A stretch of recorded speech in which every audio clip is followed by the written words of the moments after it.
Good morning and welcome to the New York City Council hearing of the Committee on Housing and Buildings. At this time, can everybody please silence your cell phones?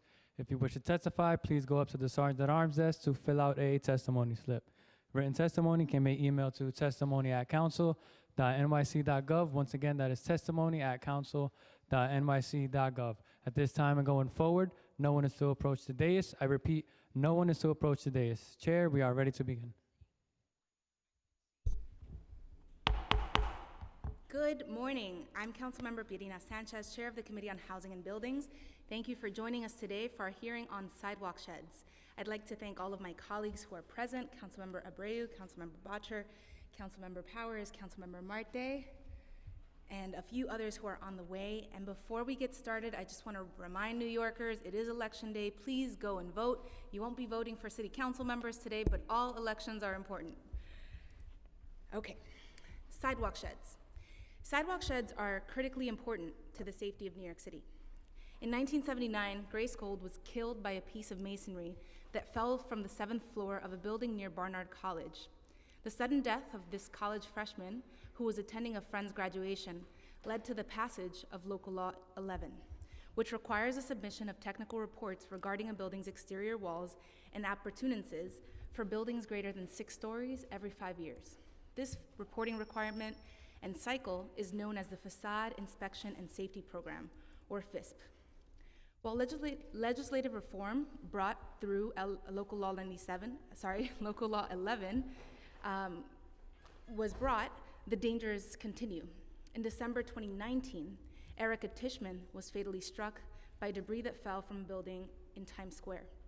This February, Dale Singer, a 74-year-old woman who lived in Sunset Park, was killed by falling bricks from the facade of a brownstone. May they rest in peace. And this committee has also held numerous conversations regarding high-profile collapses in recent times at 1915 Billingsley in my own district and the St. Anne's Garage. At Billingsley, the property had violations for failing to comply with the facade inspection program requirements. Today, there are over 8,500 sidewalk sheds along the city streets, spanning almost 386 miles of our city. End to end, they would stretch from Manhattan all the way to Montreal. It's a multi-billion-dollar industry. And too many sites have sheds up for too long. There does not appear to be active construction, and the New York Times has even written that property owners put up sheds to comply with what some consider to have become draconian local laws and keep them up simply because they find it less expensive than fixing the underlying issues. But that was not the idea behind Local Law 97. The installation of a shed does not fix the underlying safety issues in a building, and that is the priority. Sheds are meant to be a temporary measure until a building is restored to safe condition. The reliance of sheds instead of undertaking necessary repair work is not the desired outcome, but oftentimes seems to be the only option for some. Over the past years, sheds reform has been a popular topic, from the Urban Sheds International Design Competition resulting in new design options in 2011, to the Manhattan Borough President Mark Levine's Shed the Shed strategy, and the mayor's own Get Sheds Down plan, and the legislation before this committee today. I look forward to hearing updates from the administration regarding how they intend to address the issue of sidewalk sheds that are up too long without necessary repairs across our city, while also keeping our streets safe. What has the administration identified as the major issues around sidewalk sheds? How have these initiatives been implemented? And what additional steps still need to be taken? To that end, we will hear a number of pieces of legislation today aimed at addressing these issues. By Councilmember Powers, 369 in relation to a pilot program for the use of unmanned aircraft systems in the inspection of the exterior walls of buildings greater than 6 stories in height. 391 in relation to sidewalk shed design requirements. 392 requiring permit holders responsible for sidewalk sheds or scaffolding to repair or replace certain damaged city-owned trees. 393 in relation to removing construction-related equipment. 394 in relation to altering the timeline of initial facade examinations for new construction and coordinating all facade examinations on each city block, all sponsored by Councilmember Powers. Big day for you. Intro 503 by Councilmember Abreu in relation to requiring the Department of Buildings to create and maintain an assistance and outreach program for compliance with facade inspection requirements. 659 in relation to preventing interference of sidewalk sheds in parks and playgrounds. 660 in relation to required lighting under sidewalk sheds, and 661 in relation to penalties for failure to apply for corresponding work permits after the installation of a sidewalk shed. All sponsored by Councilmember Botcher. Big day for you too. Intro 774, sponsored by Councilmember Marte in relation to sidewalk shed inspections. 796 by Councilmember Stevens in relation to providing local community boards and elected officials with advance notice in the installation of sidewalk sheds. And proposed Intro 956A, sponsored by Councilmember Carlino Rivera, in relation to the display of artwork on temporary protective structures on construction sites.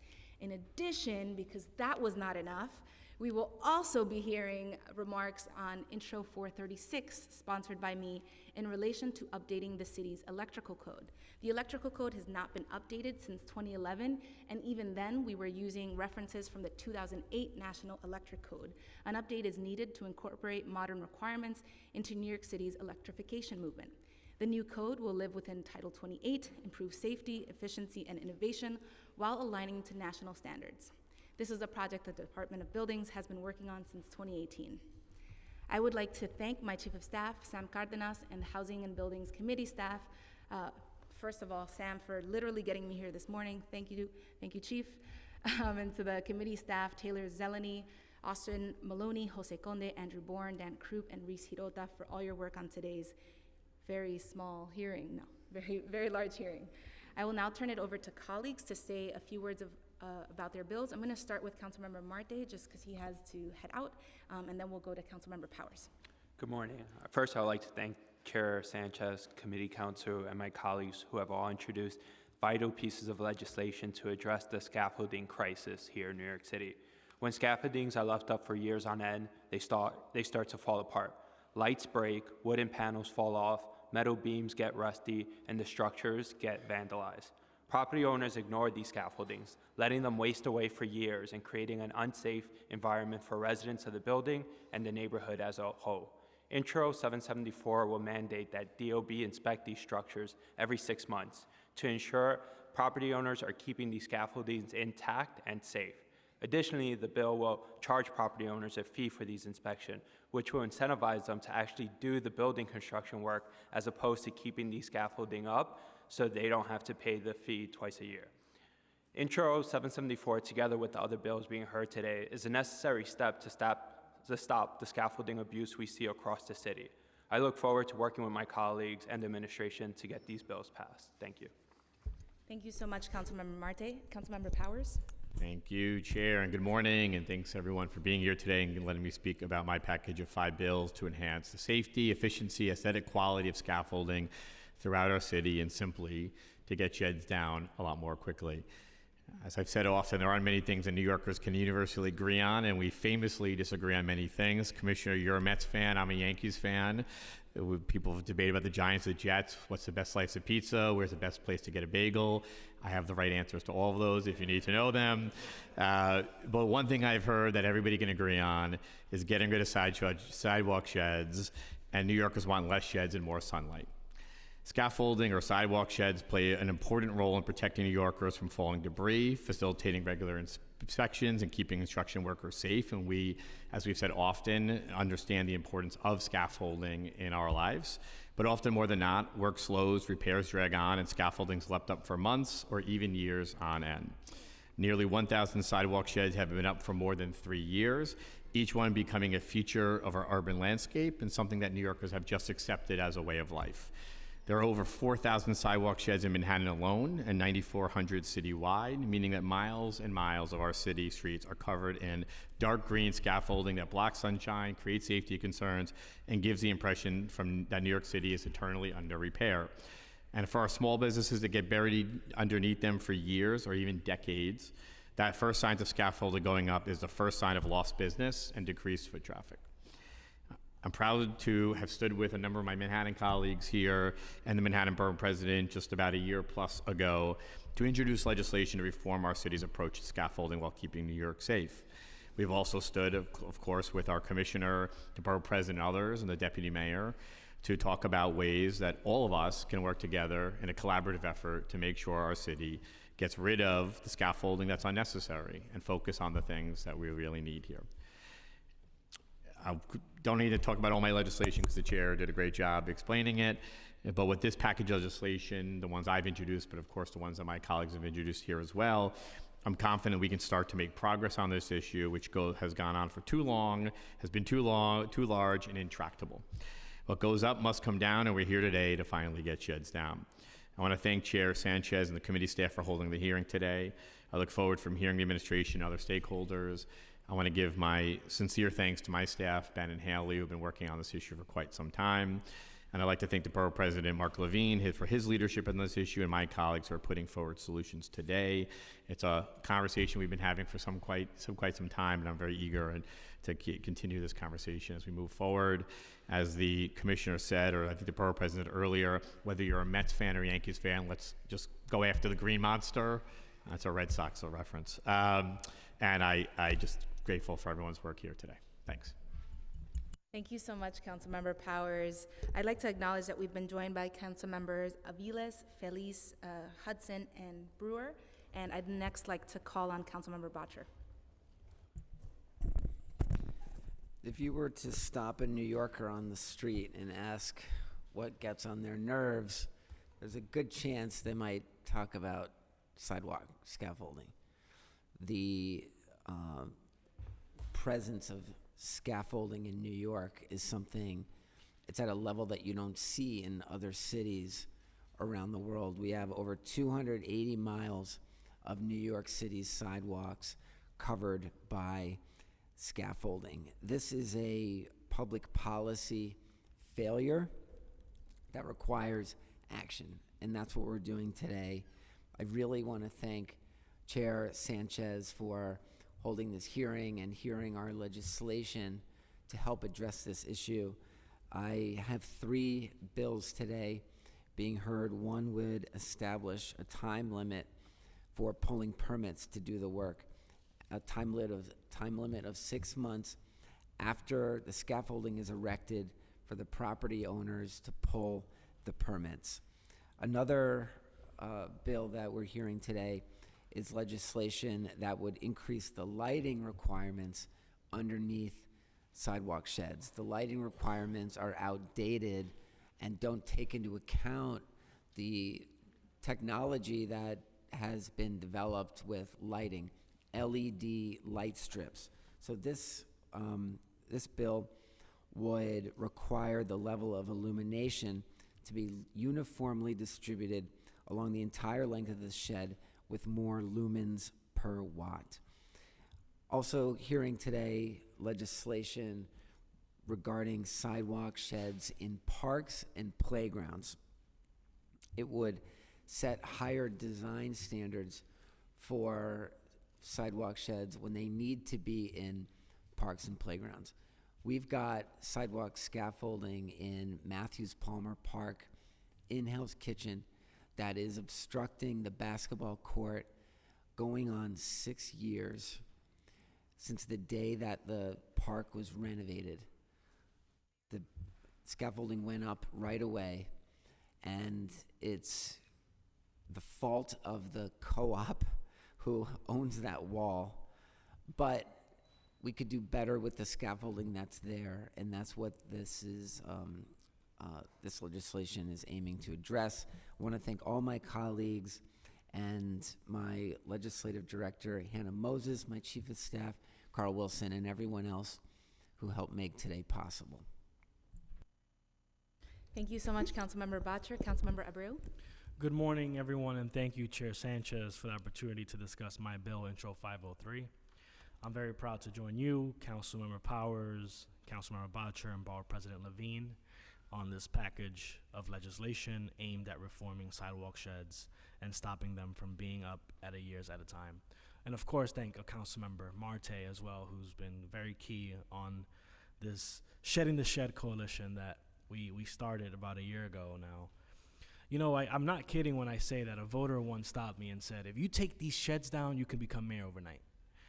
I know Mayor Adams wouldn't like to hear that, but seriously, if we shed the sheds, you know, from the Upper West Side up to Washington Heights, we're going to be improving quality of life in our neighborhoods. And so, you know, we're making it a priority. Intro 503 would require DOB to create and maintain an assistance and outreach program for compliance with facade inspection requirements. And look, we believe very fundamentally that removing sheds in a timely and in an efficient manner is not only a step towards cleaner sidewalks, but also a crucial safety measure. I look forward to hearing from the administration and getting the bills moved forward. We'd like to thank you, Commissioner Otto, for all the work that you're doing day in and day out for New Yorkers. Thank you. Great, excellent. Thank you so much, Councilmember. I'll now turn it over to our committee counsel to administer the oath. Thank you. Please raise your right hand. Do you affirm to tell the truth, the whole truth, and nothing but the truth before this committee and to respond honestly to council member questions? Thank you. You can begin. Thank you. Good morning, Chair and members of the committee. Madam Chair, before I get into my remarks, I do want to say a word or two of congratulations and of gratitude. Last week, the council passed your bill, Intro 904, that allows this agency and codifies the opportunity for this agency to go on offense. So as you can see, we are rolling heavy yet again at this hearing, and on behalf of our agency, we want to thank you. Following the bill is $4.7 million from the administration. It's going to allow us to hire 60 staff. It's not just inspectors, it's data analysts, it's lawyers. And the last thing I want to say is, as you know, I'm kind of, as Gail Brewer knows, I'm old as dirt. I've been around a long time. I've seen good, bad, and ugly in terms of elected officials, including in my home borough. And I've seen elected officials stand up after a tragedy at a press conference and hoot and holler, and they do the rinse and repeat cycle, as I say, and they go on to the next press conference and never do the hard work. You are the council member who represents 1915 Billingsley. You were at those press conferences on behalf of your constituents, but you followed it up by doing the hard work. And hopefully your legislation allowing us to be proactive in identifying problematic locations and problematic players stops another tragedy in your district and across the city. That's leadership. This is the fourth time in 4 months that we've appeared before you. You and the committee have been tough but fair, and we really appreciate the collaborative spirit, the willing to listen and have a dialogue, and we will continue to try to reflect that, including on sidewalk sheds. And we hear each of the council members. We've heard you on this, and we share lots of your frustration, and I think you'll be happy with some of the updates that we have for you and for the public today. So again, good morning, Chair Sanchez and members of the Housing and Buildings Committee, as I deftly change classes so I could see. I am Jimmy Otto, Commissioner of the New York City Department of Buildings, and I am joined today at the dais and in the gallery by several members of the department's leadership team. We're pleased to be here to discuss the legislation before the committee and the department's efforts to reimagine pedestrian protection and address sidewalk sheds that are not needed in connection with construction activity. Sidewalk sheds serve an important public safety purpose. They protect pedestrians from construction activity, which may include the construction of a new building, demolition activity, or the maintenance of an existing building's facade. Sidewalk sheds that are up in connection with construction activity are welcome news, as they indicate that new residential or commercial spaces may be coming, or that a building owner is fulfilling their important responsibility to maintain their building on an ongoing basis.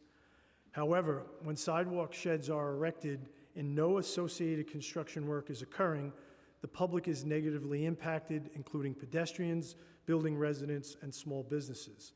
Such negative impacts include a diminished pedestrian experience and a potential loss of revenue for businesses.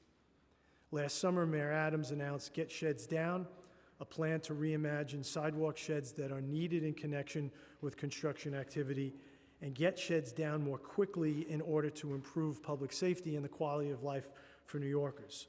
Since the announcement of Get Sheds Down, the administration has made great progress to implement the reforms that do not require legislative action. Reimagining sidewalk sheds. The department has selected 2 highly creative companies, Arup US and Practice for Architecture and Urbanism, PAU, to deliver 6 new, more aesthetically pleasing, scalable, and cost-efficient designs for pedestrian protection, including sidewalk sheds. The new designs, which will be developed with cost for the end user in mind, will include 4 options for sidewalk-level sidewalk sheds and 2 options for non-sidewalk level pedestrian protection equipment, such as mesh fiber wraps or netting.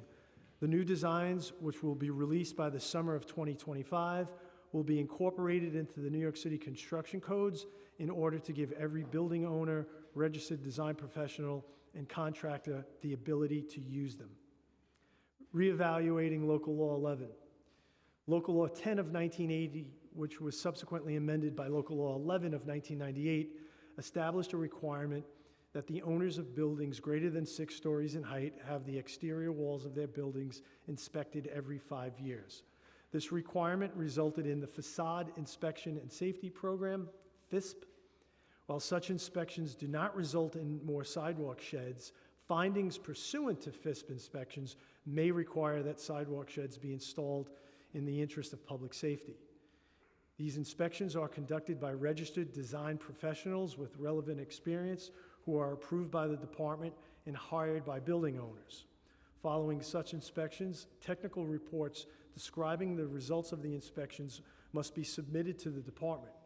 Further, the report must make recommendations for maintaining the building's facade and for repairing any unsafe conditions. When an unsafe condition report is discovered, steps to protect the public must immediately be taken, and such unsafe condition must be promptly repaired. Building owners who do not comply with the inspection requirement, who submit late filings, or who fail to repair unsafe conditions face penalties that accrue until compliance is achieved. While the department has strengthened its rules pertaining to FISP over time, a comprehensive review of the program has not been undertaken. As such, the department has selected an engineering consulting firm, Thornton Tomasetti, to conduct a comprehensive review of FISP to determine whether any modification of the program are needed, modifications of the program are needed to align the program with today's building stock and typology.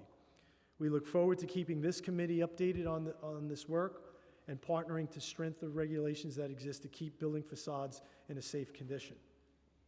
Targeting long-standing sidewalk sheds. The department continues to focus on long-standing sidewalk sheds which have been erected for greater than 5 years. Such sidewalk sheds receive additional scrutiny by the department, which includes regular inspections and potential criminal court actions or affirmative litigation if property owners continue to disregard orders to make repairs to the buildings.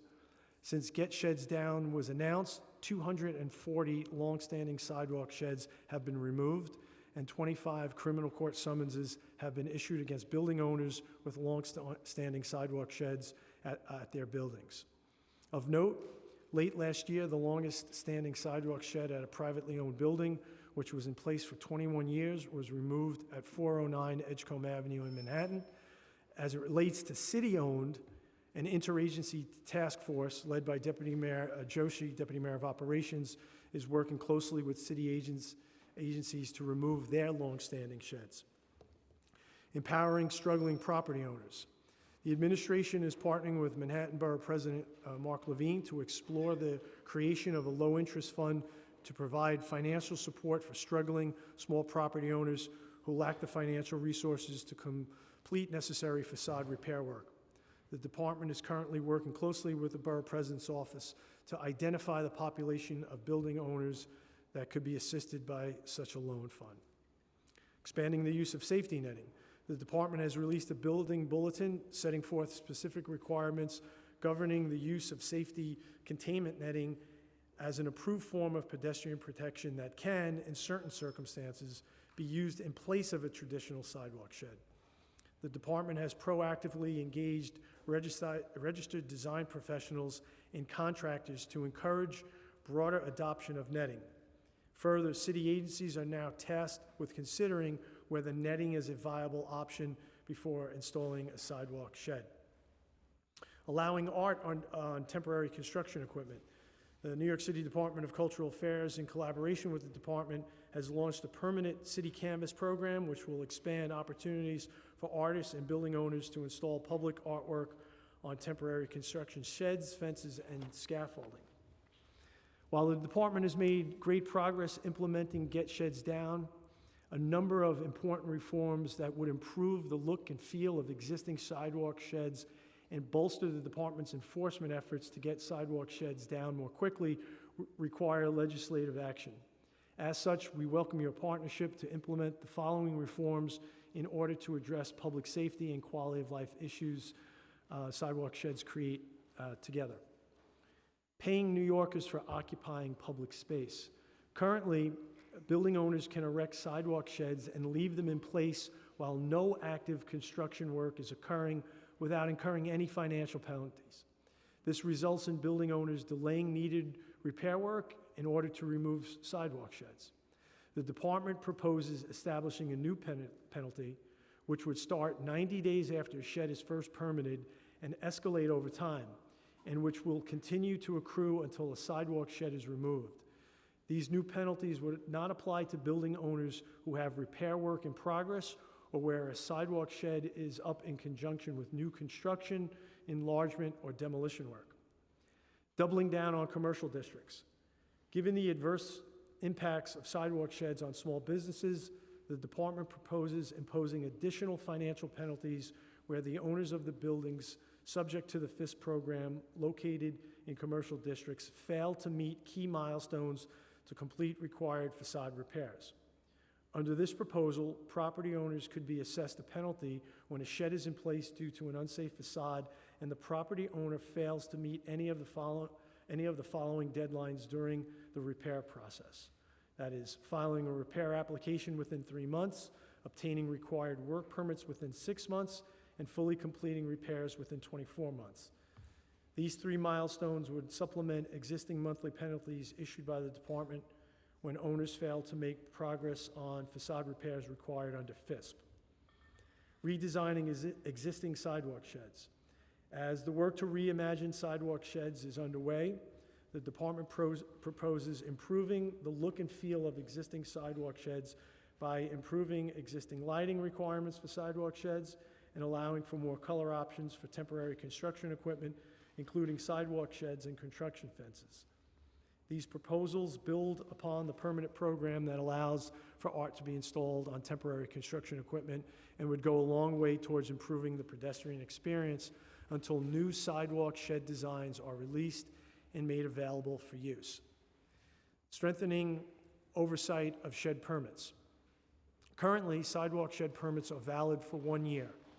In order to improve oversight of sidewalk sheds, including to monitor the progress of repair work at buildings, the department proposes shortening the duration of sidewalk permits to 90 days, subject to 90-day renewals. Now, turning to the legislation before the committee. Intro 369 would require the department to establish a pilot program for the use of drones in conjunction with physical examination and close-up inspections in the inspection of building facades. The department performed a study in 2021 regarding the use of drones to conduct facade inspections in conjunction with hands-on inspections. The department found that drones are a useful tool for collecting significant amounts of visual data, such as photographs, videos, thermal images, and other similar outputs. Further, the department concluded that drones may support the requirement to conduct facade inspections in a beneficial way. In 2023, the New York City Police Department promulgated rules that allow for drone use in New York City, provided the NYPD permits are obtained. Given that drones can now be operated with proper permits and that there is no prohibition on the use of drone in the department's rules regarding facade inspections, the department does not believe this proposal is necessary. The department encourages building owners to utilize drones to support their required facade inspections or any other building inspections, provided that they have the proper permits and abide by applicable regulations. Finally, as I mentioned earlier in the testimony, the department has engaged Thornton Tomasetti to perform a comprehensive review of FISP. As part of that work, they are also tasked with considering how drones and other technology can be used to support the program. Intro 391 would create a new sidewalk shed design, new sidewalk shed design requirements, upgrade existing lighting requirements, and allow for additional color options for sidewalk sheds. As it relates to the sidewalk shed design requirements in this bill, the department proposes that the council defer changes to existing sidewalk shed design requirements until after the department has completed its work with ARIP US and Practice for Architecture and Urbanism to deliver 6 new designs for pedestrian protection. The department, again, anticipates releasing such designs by summer 2025 and looks forward to working with individual council members in this council and committee to incorporate such designs into the New York City construction codes, which would make them available for use by building owners, registered design professionals, and contractors. In the interim, the department is supportive of the provisions of the bill that upgrade existing lighting requirements and that allow for additional color options, as such proposals would improve the look and feel of the sidewalk sheds in use today. Intro 392 would require the permit holder utilizing a sidewalk shed or scaffolding to repair or replace within 6 months any city-owned tree that is damaged as a result of the use or placement of such temporary construction equipment. The department is supportive of this proposal, as it would ensure that trees that are damaged during the course of construction work are replaced in a timely manner. However, the department encourages the construction industry to take great care to protect trees during the course of construction work to avoid such damage in the first instance. Intro 393 creates timelines for the removal of construction-related equipment when there is no active construction. The department is supportive of the intent of this bill, which is to remove construction-related equipment, including sidewalk sheds, in a timely manner. However, the department is concerned about the timelines being imposed in the bill that would trigger the removal of temporary construction equipment, as such equipment may still be needed to protect the public from construction activity beyond those timelines. As such, the department proposes that the bill be amended to shorten the duration of sidewalk shed permits to 90 days to improve the department's oversight of sidewalk shed permits. Further, the department proposes that the bill be amended to introduce new penalties that would start accruing after 90 days and gradually increase over time where a sidewalk shed is installed and there is no active construction work occurring. The goal of these new penalties would be to prompt building owners to conduct facade repairs and remove temporary construction equipment in a timely manner, rather than allowing such equipment to remain in place for prolonged periods of time.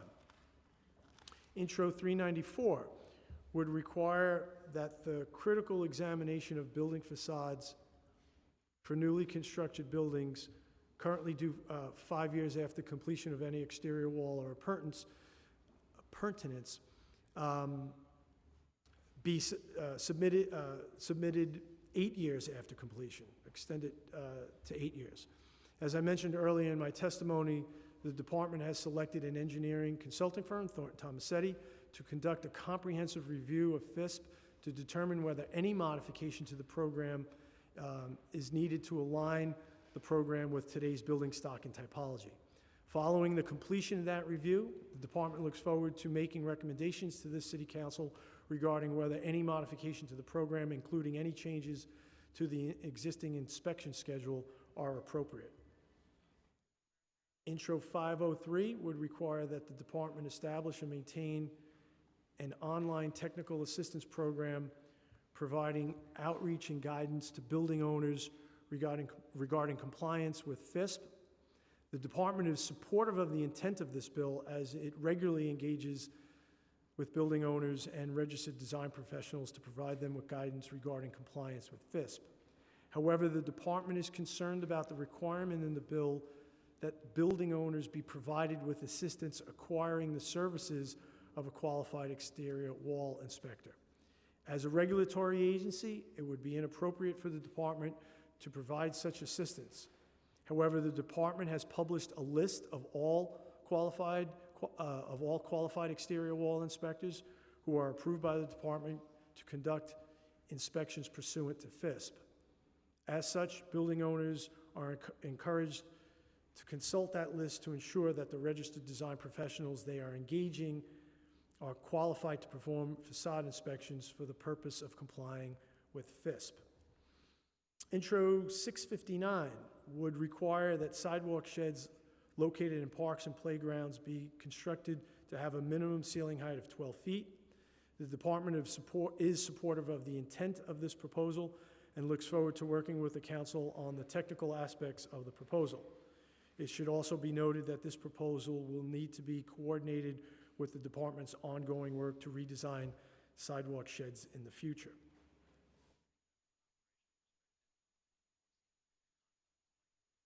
Intro 660 would upgrade existing sidewalk shed lighting requirements.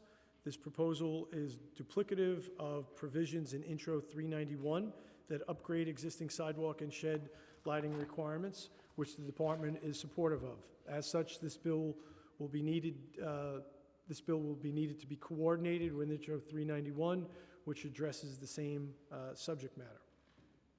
Intro 661 would create penalties for property owners who fail to apply for corresponding work permits within 6 months of installing a sidewalk shed.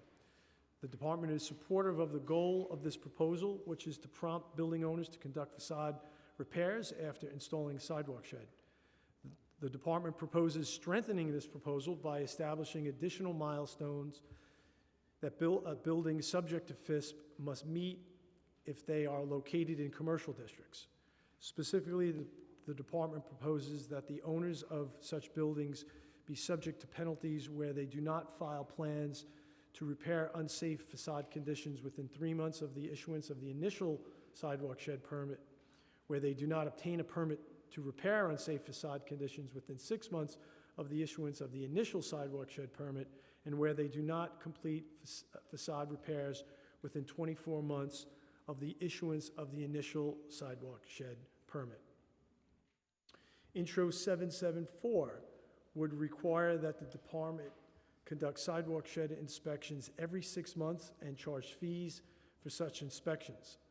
The department is concerned that the proposal would strain our inspectorial resources. Further, given that the majority of sidewalk sheds are removed within a year, the department does not believe inspecting the entire universe of sidewalk sheds is a wise use of inspectorial resources. It should also be noted that sidewalk sheds should not be the focus of the department's inspections. The department's primary concern is the condition of the building where the sidewalk shed is located. As mentioned earlier in the testimony, long-standing sidewalk sheds that have been placed for greater than 5 years receive regular inspections and potential criminal court actions or affirmative litigation if property owners continue to disregard orders to make repairs to their buildings. The department feels strongly that regular inspections is a tool that should continue to be limited to long-standing sidewalk sheds in order to prompt the removal of such sidewalk sheds. Intro 796 would require at least 72 hours before a new sidewalk shed is installed. The bill would require that at least 72 hours before a new sidewalk shed is installed, the department notify the council member and community board in which the sidewalk shed will be located and provide the reason for the installation of such sidewalk shed. The department is not supportive of this proposal as it is not privy to when sidewalk sheds are going to be installed. The sidewalk shed permits that are currently issued are valid for 1 year, and a contractor can install sidewalk sheds so long as they have a valid permit. However, the department has published a map, which is updated daily, which provides valuable information regarding every sidewalk shed permit, including the location of the sidewalk shed, its expiration date, its age, its length, and the reason why such sidewalk shed is being installed.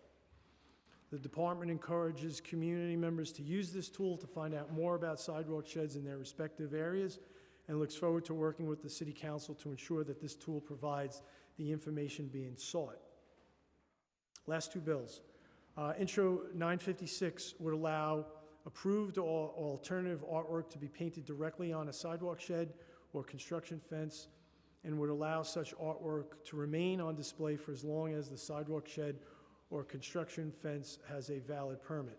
The department is supportive of this proposal as it supports ongoing efforts to encourage the installation of art on temporary construction equipment.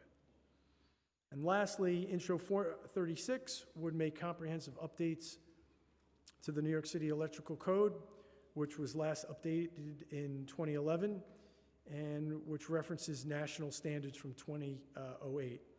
In addition to aligning with a more recent edition of the National Electric Code, this proposal would make improvements to safety, recognize new technology and innovation, and support the city's electrification efforts. The department worked closely with subject matter experts who participated on committees to review and propose the changes incorporated in this proposal. I would like to thank those committee members who volunteered their time and expertise, and of course the DOB staff for their efforts to put forward the comprehensive updates to the electrical code before you today. I would also like to thank the committee for its ongoing partnership to keep our codes up to date. We look forward to working with you to update the electrical code in the near future. I think that is it. A couple of times I have to admit, I got a little lightheaded. That's not a commentary on any specific bill. It might be a commentary on my overall health. But again, to recap, Madam Chair and members, we hear you. We see a lot of common ground. Where there is not exact alliance, we'll work with you, but we think we are attacking the problem on all fronts, and we look forward to being able to answer your questions. Thank you, and thank you to the sergeants for providing us with water as well.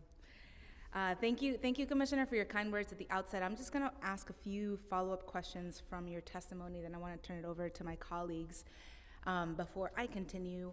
But I think in preparation for this hearing, and thank you for the pre-hearing discussions as well, it does seem to me that the problem is not the requirement to have sidewalk sheds erected in the city of New York to protect New Yorkers, but it's the structure of our policies to allow for improved designs, provide proper incentives and enforcement tools for the agency to get folks to actually take the sheds down in a safe way. So that has become, very clear to me, and I look forward to progress on the policies that we need to change here. So the first clarifying question is about long-standing sidewalk sheds. You mentioned the agency is focused on long-standing sheds that have been up for more than 5 years. How long is the permit duration currently for sidewalk sheds? Currently, the New York City construction codes allows for a 1-year permit. And so how is it that they are up for more than a year? It's just the enforcement capacity of the agency? They're allowed to renew those permits on an annual basis. Understood, thank you. And for these long-standing sheds, is the agency finding that most of these properties are seeking the appropriate renewals? Yeah, so we are proud of the work that the agency has done on long-standing sheds. Some of the work predates the Adams administration when the buildings department put in a program that spoke to long-standing sheds. I want officially, Deputy Commissioner Shamash, to update you on some of those numbers from the beginning of the long-standing sheds, again, pre-Adams administration, maybe give you some numbers since we did the Get Sheds Down announcement in July of last year, and talk to you about how we are attacking it from various perspectives. And then I want to come back to do a mea culpa of sorts on the long-standing shed staffing level. Thank you. with regards to our longstanding shed program, we're really trying to wake up these owners that have had sheds up for over 5 years. And in order to do that, we are routinely inspecting these buildings, issuing commissioner's orders to these buildings to repair their buildings. And that's our first priority, is to ensure that these owners are meeting their requirements in the code and maintaining their buildings in a safe condition. We issue orders for the maintenance of the building, and if those orders are not complied with, then we follow up with our legal team and issue criminal court summons or enhanced enforcement. With regards to the program, just in the last year alone, 240 sheds have been removed. That is 3 times more than the year before. The year before, between July 2022 and July 2023, 81 longstanding sheds were removed. We think the program is working. We're seeing owners paying attention to our orders and complying with those orders. And it takes an effort, but we are going through that effort and waking up these owners and letting us know that we will not go away, that we are paying attention, and that we're expecting them to repair their buildings. Madam Chair, if I could just add 2 points. One, I want to do a shout out to Rachel McDonald on our team. I mentioned it in our testimony, and it may not sound a lot when we talk about close to 9,000 sheds, and it may not sound like a lot, 25 criminal court summonses. It is a lot. It is a lot of work, and these are the worst of the worst who continue to thumb their nose and not respond to us at all. And each of these criminal court actions by Rachel has an outsized impact. So 25 is significant, and the word reverberates. And also, as we mentioned, there's the work that we do with the law department on affirmative litigation.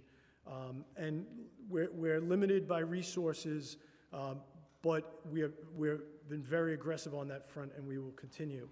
The mea culpa of sorts that I want to own is that we want to expand the universe of longstanding sheds from 5 years to 3 years, in addition to all of the other work.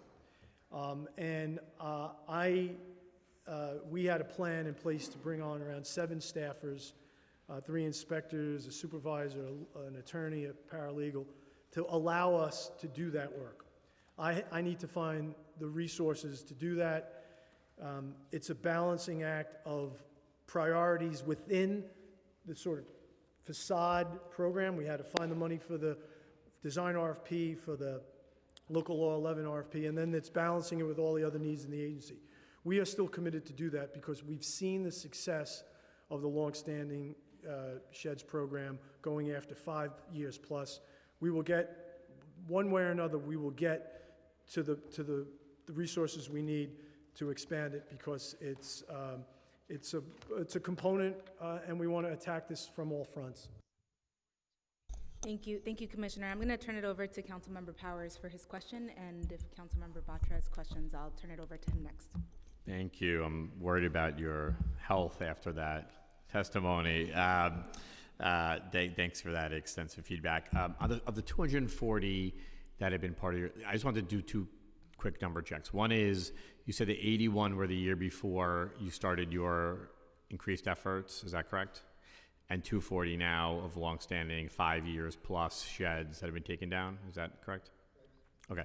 How many of those are city-owned? How many of those are privately owned? 240 private, 12 or 14 city-owned, correct? Yeah, it's 240 that are privately owned, or No, the 240 is the total, and and a give me a dozen second. or so, I think, were city-owned? Correct. Okay. Right, correct. 14 of those 240 are city-owned. Okay. And is the focus on 5 years as a sort of your criteria? You're thinking about what might constitute being up way too long. You guys made that decision that 5 was the number that to choose from, and just which makes sense. Just that, but that seems to be the number we're working from. We start looking at which ones need to come down. Is that correct? Correct. When we first started looking at instituting this program in 2020, we were taking a look at the average age of a sidewalk shed, and that is a little bit over a year. I believe it's about 1.4 years. And what we were looking at is how many sheds were up 2 times that length, and then how many sheds were up 3 times that length, and seeing what we could tackle with existing personnel. We were funded with some lines, and we were able to tackle the 5-year plus mark, and as the commissioner said, we would like to expand that program and really go after the 3-year plus sheds. Got it. Okay, that's helpful. And what is the effort when you talk about city-owned property to move city agencies? I know they're not the entirety of the problem, but it does feel like we have some very long-standing sheds that are up that are on city-owned property. Some are my district, some are nearby my district on First Avenue, I think, have been part of that. So just how are we talking with other city agencies to ensure that they're also part of this effort? Yeah, I think just that we as an agency are communicating with them. But I think the most important thing is that the mayor has made it clear to all the agencies that this is a priority. So Deputy Mayor Joshi has been heading a task force, and like the private side, there are many different reasons why sheds are up. There are sheds on a couple of city-owned buildings that have been intended to be demolished, and the issue has been about what's the point of doing the work on the facades if the building's coming down. So there's like on the private side, there's lots of different variables, but the agencies know that this is a priority. Agencies know that where they can, we want them to use netting. There's one particular building where we think we might be close, which would be a major relief because the shed has been up for a very long time, where we might be able to use netting in its place. Agencies know, but the deputy mayor is the running point on coordinating that effort to get them, to ensure that the city is, walking the walk. Thanks. Just a few short questions. When we talk about one of the challenges, and you highlighted this earlier in your remarks at the press conference earlier, was that one of the issues I've heard a lot about from property owners and from folks who are in the real estate world is that one of the issues is the neighbor-to-neighbor property owners, mediation, and issues related to getting consent, negotiating fees, perhaps, when it comes to taking over or encroaching on neighboring property to be able to put up the scaffolding, and that process itself, which I think is unknown to a lot of folks. That's a known issue. That seems to be driving a lot of the duration too. I think you had maybe said maybe it was the number one. I know there's issues, and I know there's a legislative effort in Albany to try to get something passed. And I wanted to just hear more about what your feedback is on that. We don't have that as part of our legislative package today. I am hopeful Albany will take action on that, setting up a mediation process or something that will accelerate that. Can you tell us how that legislative effort is going and in Albany, and also, I know it didn't pass, so what that conversation looks like, and also just more context about exactly what that issue Back is. in the day when I was a council member in BP, we used to call it neighbor on neighbor, and they were the worst kind of constituent cases because people get stubborn and people act out of spite too. There's a building, I won't get too specific, but there's a building close to our headquarters where Deputy Commissioner Shamash reached out to a building owner and basically said, yeah, I'm out of spite, I'm not doing it. So it's a Comrie bill in the Senate and a Raj Kumar bill in the Assembly, and we, at one point, we were hopeful that it was going to pass the Senate. And the legislation creates like this mediation, creates rules for sidewalk sheds and beyond. And listen, I respect the rights of both property owners in this instance. The person who wants to do the work, the property owner who wants to do the right thing, wants to comply with local law 11, who wants to get the shed up to do the work. But I also understand that adjoining property owners are nervous. They're worried about liability. They're worried about damage to their property. This notion of creating this mediation process where there's a set of rules, it's more timely, this is critical because as we've learned, and by the way, we heard this when we brought in the industry. The industry is the one who said, like, this is actually a bigger challenge than the issue of small property owners not having the financial wherewithal. I don't know if there is a legislative role for the council. I don't know if you're preempted. But this legislation, again, we have to attack this universe of 9,000 from 6 or 7 different fronts. This is certainly one of them. But beyond sidewalk sheds, getting a more organized, professional, established protocol to hear out warring neighbors would be a good thing across the board. Yeah, thanks for that. And my last question is on drones. You said talk about the NYPD using a program right now. We're having a permitting process, I believe, right now to allow for drones to be flown. I don't know if that's just for building inspections or for other uses as well. What is the utilization of that program today? Like, how many permits have been issued for that? Is it being effective and used? Do we have a sense of how that's been? We can't speak to how many permits have been sought through the NYPD, and we get the end product of that. It would be part of their pictures or that they would submit as part of their reports. So we can't see what the uptick is. But it's interesting. Part of the great work that Thornton Tomasetti is doing in the RFP on Local Law 11 is they are looking not only about the use of drones in other jurisdictions, but they're also contemplating how the use of drones and other technology that allows building owners to look at buildings on an ongoing basis, how that should speak to the duration of the cycle between really in-depth formal. If you get a drone and we accept drone footage every 6 months or whatever it is, would that inform us for certain building typologies to extend those cycles? We don't know, but Thornton Tomasetti understands that technology exists today that hasn't previously, and that should empower us, educate us, and allow us to have a better set of rules. So we're excited to see what their work. They will have deliverables to us over the next 12 months. They'll get us a draft report of all their recommendations in May of 2025. So of all of the work, this one to me is my favorite. I think it's going to be the most impactful because as we sit here right now, Yigal, I think it's 40 or 42% of the sheds on the street are Local Law 11 related. That's a huge universe. And we should have updated rules. As I made the joke outside, one Met championship since '86, that's one more than comprehensive review by New York City of our facade inspection rules. So yeah, we're overdue.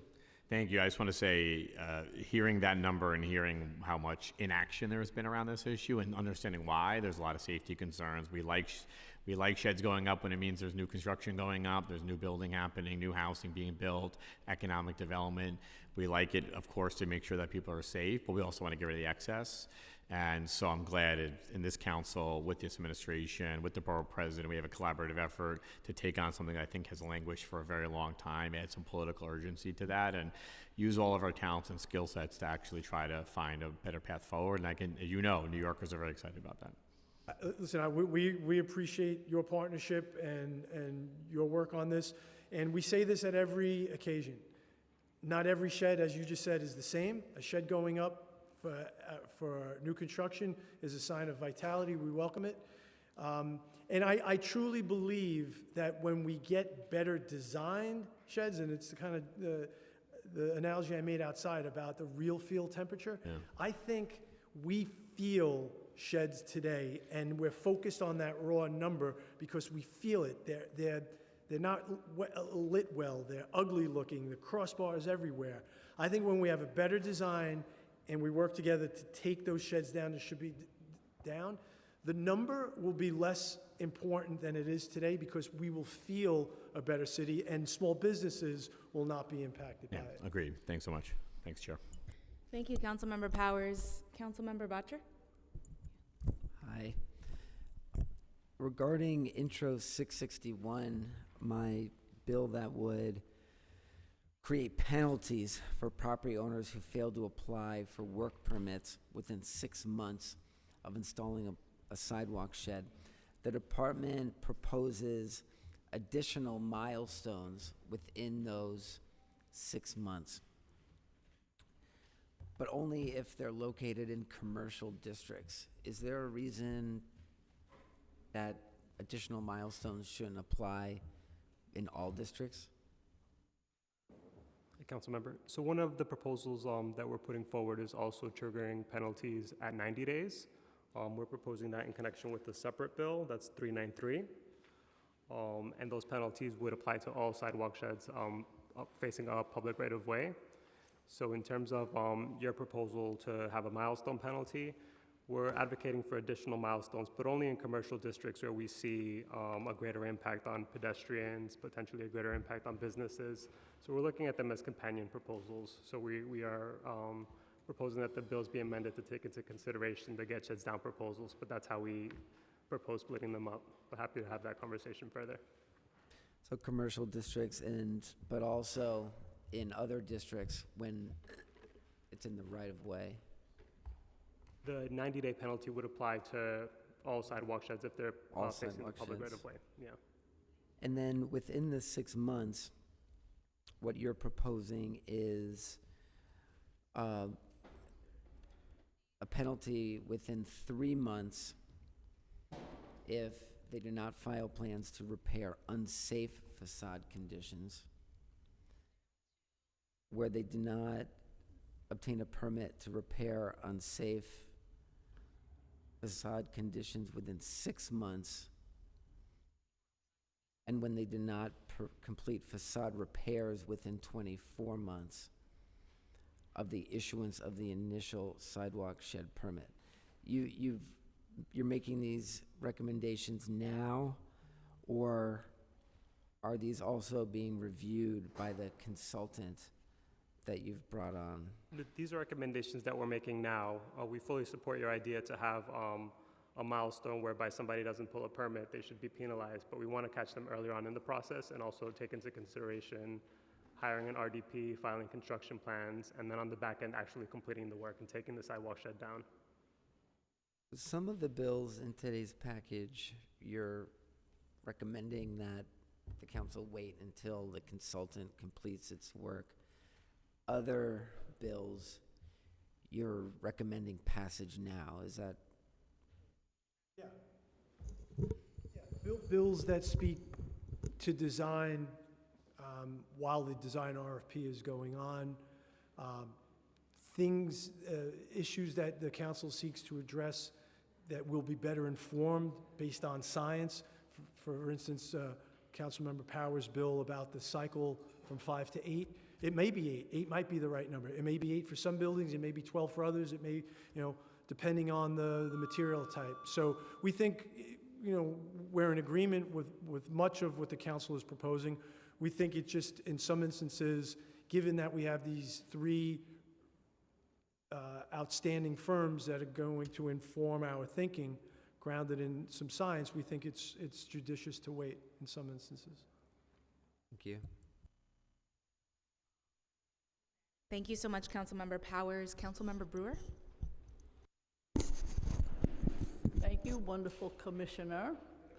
The question I have is, why do we not do 10 years instead of 5? I had to step out, so maybe somebody asked that question. Why do we have to do it every 5 years, and why not 10, 15, 20? Why is it because of Miss Gold, or what is it that we're making? Why 5 years? Every 5 years we have to, as opposed to 10 or 20 or 30 or, what's Philadelphia? I'm so tired of people going to Philadelphia and they say there's no shed gale. So why do we have sheds? I don't know what Philadelphia's law is, but maybe Guillermo knows. Go ahead. In terms of Philadelphia's law, their law is very similar to ours. They have a 5-year cycle, and they're looking at buildings over 6 stories as well. In fact, when we speak with the majority of jurisdictions, a lot of those jurisdictions have relayed to us that they're waiting for to see what New York City does. So why can't we do 10? I was just going to add, I think it's important for us to really take a look at the data and have this report by Thornton Tomasetti. They're an internationally renowned firm. They've been doing work in this city for years. They've been doing facade inspections in this city for years. They know our building history, our building's housing stock. I think it's important for them to complete that study, and we see what their recommendations are. This will be the first time a study on FISP or Local Law 10 or Local Law 11 is being done in New York City, but it's also the first time it's being done across the country, and from my understanding, it's the first time it's being done across the world. Folks from Singapore came here about 10 years ago, and we met with them before they implemented their periodic inspection program of exterior walls. And we relayed to them everything that we knew about our program, and they simulated our program here. So I think it's important that we be mindful that this is the first time that anyone has been doing a study like this, and New York should be the leader of what is being done on its existing housing stock, and others will follow. Councilmember Brewer, if I Commissioner. could follow up. Well, can I just drill down a little deeper for you on what Thornton Tomasetti is doing? So it's a regulatory review where they are looking for best practices across the country. When they say, like cities, we're looking for cities comparable to New York. We know that's difficult, but there'll be a couple of cities that are as comparable to New York as possible. Chicago and LA. There'll be some other smaller cities who may have a wrinkle or do something that's interesting we'll look at. There may be an international city or two that we look at. They will interview a few dozen QEs. Those are the practitioners. Those are the engineers, the qualified exterior wall inspectors. Those are the folks who have been plying this trade. They're the ones who are out looking at these facades. So they'll do a drill down of them. They will be doing a study of this wide universe of material testing, academia, the industry, looking at New York's unique climate, thaw, freeze, wind, increasing rain, to see if different material types, different housing stock should have potentially different cycles. They're using artificial intelligence in a few different ways. They're going to take a bunch of the data that DOB now has created, look at photos, run it through AI, take 3,500 of our FISP reports, feed that into AI, the text of the actual reports, and see what they can glean. And again, deliverables over the next 12 months, they'll give it to us periodically, a report in May of 2025 that may have 10 years, that may have 8 years, that may say X, Y, or Z. Having that information, to Councilmember Botcher's point, we can then come back to the council and say, grounded in this science, here's some of the things that we believe we should legislate. Okay. One more quick question, which is the construction industry. Can they keep up with, just say for instance, we're stuck with the 5 years, which I hate. Can they keep up with a number of, I guess maybe this is part of the study, but can they keep up with the number of scaffolds? Because one of the problems that I hear is I can't get anybody to fix anything, blah, blah, blah. So is that something that's also part of this study? How does the industry do their work that keeps up with the, in other words, you put your scaffolding up, and then 6 months later, shows up Local 79 or whatever it is, the union and the construction folks. Does that work together? I'm not sure I'm getting. So what I'm saying is what I hear often is there's nobody to fix the roof. There's nobody to. Exactly. So Gail, I can't take it down because I'm waiting for the guy to come fix everything. The co-ops tell me that all the time. I will let anybody on the DOB team who's been doing this longer than me respond. But in my year at DOB, I have not heard that we are concerned about not having a universe of folks to do the underlying work. What I've heard is the delay that you will appreciate is we're waiting for a boat where the terracotta is being shipped in. Well, that's what I'm saying. I mean the whole enchilada. Or they don't have the money to put into the work. the co-ops don't have the money to put into the work. So there's some barrier. I should be clearer. Go ahead.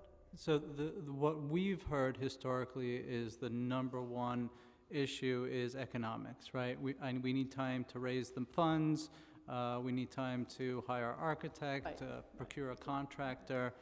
That shifted a few years ago. I would say starting about 3 years ago, we started hearing from the industry that economics was no longer the scheduling hiccup that is the number one issue. The number one issue right now that we are hearing from the industry is not in terms of personnel or equipment or getting folks to do the work, but actually the neighbor-on-neighbor issues that the commissioner discussed earlier is the now number one cause for the delay in having buildings do that work. That is repetitively the thing that we are hearing constantly from Neighbor to neighbor. consultants, owners, and contractors, that they want to do the work, but they are being held up. By the neighbor who wants more money. That's my experience. Correct. Yes. And the other question, though, was like some of the synagogues and churches, however, today, I mean, I have one church in particular, it's going on 30 years, because there's no money to fix. Hopefully we'll have it soon. But I'm saying, I think there are other buildings where money still continues to be the issue. Maybe some of the nonprofits. So it's. Yeah, so this is, and we addressed it a little bit in the testimony. This is, I heard you. this is a point that Borough President Levine has Right, spoken trying to find about. some loans or grants or right. something like that. No, I Yeah. understand that. All right, I'm still for 10 years. I think as we're doing this work, hopefully we can try to explain it, but would be helpful for our newsletters, whatever you want us to say about the process. Because as Batra said, I'm so tired of people screaming and yelling at me. And unfortunately, the Post had a story that there's more scaffolding on the Upper West Side than any other place in the city of New York. West End Avenue is just one big scaffold. So something to help us address what you're trying to accomplish, because I do think, hopefully this report comes back and says 10 years is fine. We would happily share with you a much more pithy version of, Well, you're quite pithy yourself, sir. I get less pithy as I get older. I don't think so. Thank you. Thank you, Borough President. Can you just say clarify one more time? What are these neighbor to? Which borough president are we referring to? I am so happy to say, Councilmember Ressler, that there's only one borough president in this room. Actually, no, what am I saying? There are two. Yeah, never mind. There you go. But I Look love at that. it. That was a slip. But That was maybe- definitely a slip. And you called Councilmember Bottcher Councilmember Powers. Did I? Yeah, you did. Oh, We love you, goodness. Chair. I'm sorry. I have a small child, and I'm also creating a small child. Pregnancy fog. Okay, so sorry. My clarifying question was on the neighbor to neighbor issue. What is that? What's going on? What are they claiming? Do you want to explain?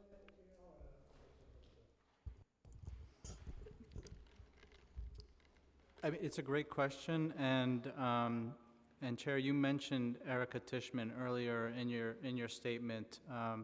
A prominent architect, December 2019, piece of terracotta in Times Square off a building fell and unfortunately killed her.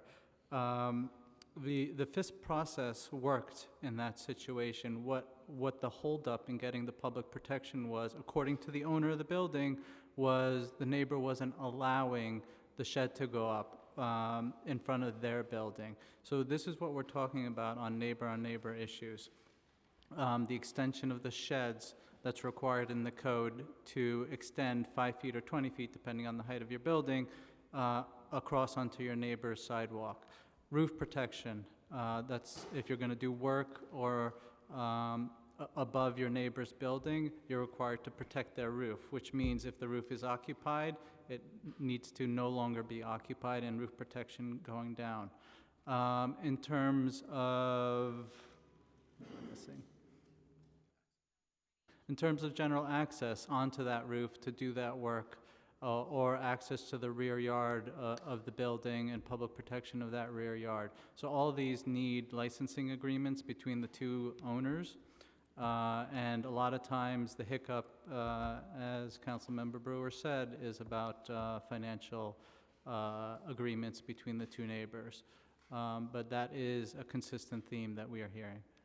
Got it. Wow. Okay. Thank you. Thank you for that clarification. Councilmember Ressler. Oh, great. Thank you very much, Chair Sanchez. Greatly appreciate your terrific leadership of this committee. It's good to be back at the Jimmy Otto Fan Club meeting. But I know, we know, Gail, we know. But we're all members proudly at that. So thank you for being with us today. And I really do want to thank, in absentia, Councilmember Powers and Councilmember Bottcher in particular for their leadership on this issue. You know, like the both of them, like Councilmember Brewer, probably like all of my colleagues, this is one of the issues that I hear about most from constituents. I have been out at train stations the last number of days, and at every single one of them, at least one person comes up to me to complain about scaffolding here or scaffolding there. So I do have a few different questions I'd like to jump in on. I do think this is, in totality, a very helpful package, and appreciate DOB's constructive response at in your testimony today. You had concerns about Intro 774 that would require DOB to inspect every 6 months and impose a cost to the building owner for that inspection. I just wondered, could we perhaps instead of, and it's not my bill, so I'm just sharing my ideas on the record here, but instead of requiring the inspection every 6 months, the permit renewal, at the time of the permit renewal, we just significantly increase the cost of the permit renewal on a recurring basis and impose the fee in that way rather than it being as much of a burden on the inspectors. I don't know if that would get at the intent of the bill's sponsor, so I apologize if I'm misrepresenting what their interest may be. But do you think that could be an alternative approach that might have a similar outcome?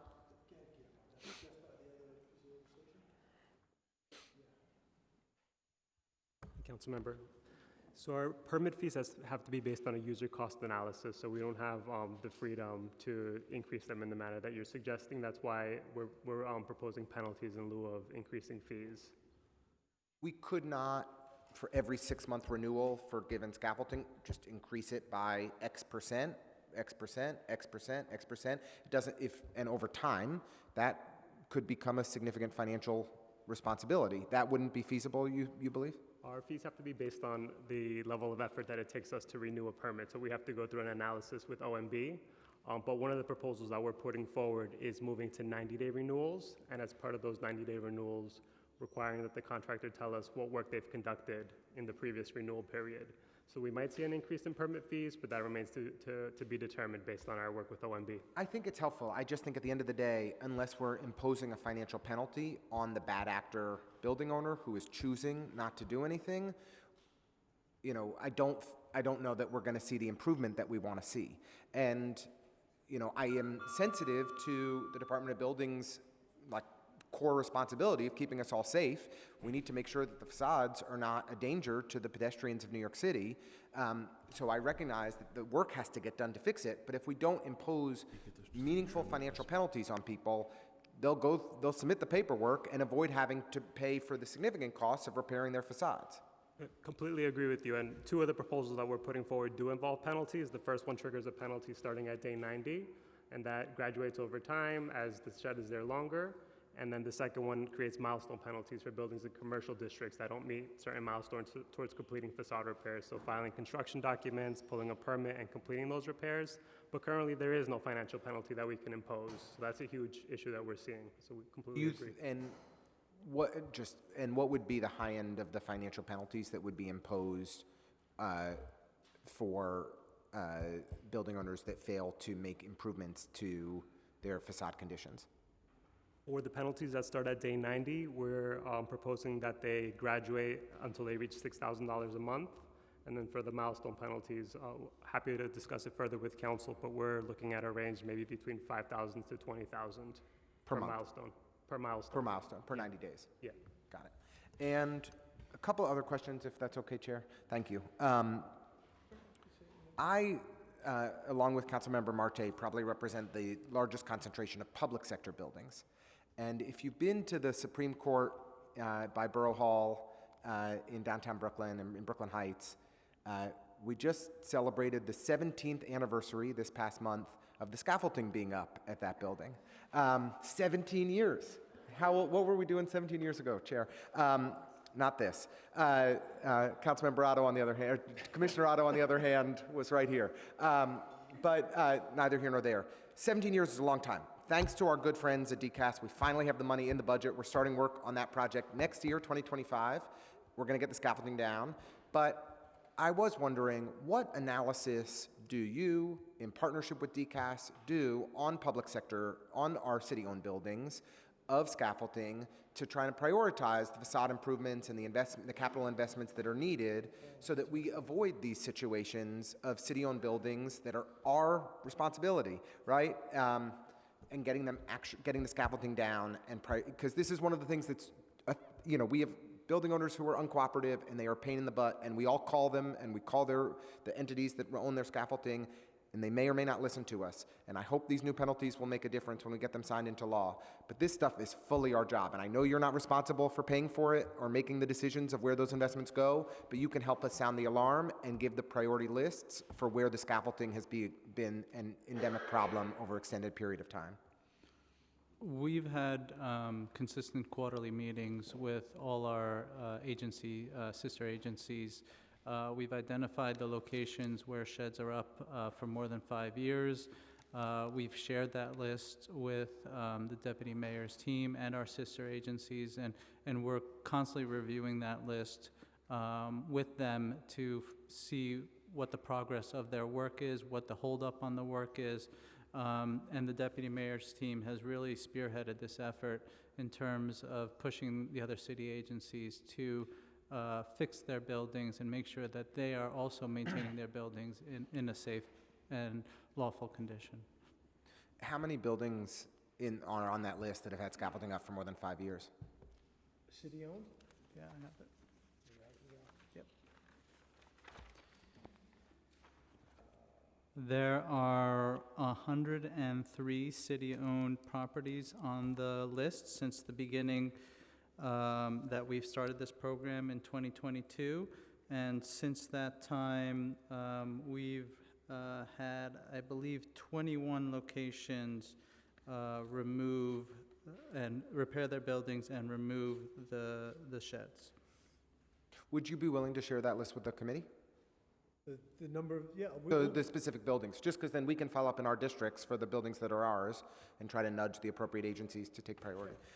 Great. And then, the last thing I just wanted to ask, from your all's perspective and expertise at the Department of Buildings, when we get complaints about individual buildings in our district, I will call the building owner if I can track them down. I will call the scaffolding company and scream at them or cajole them, whatever seems to work.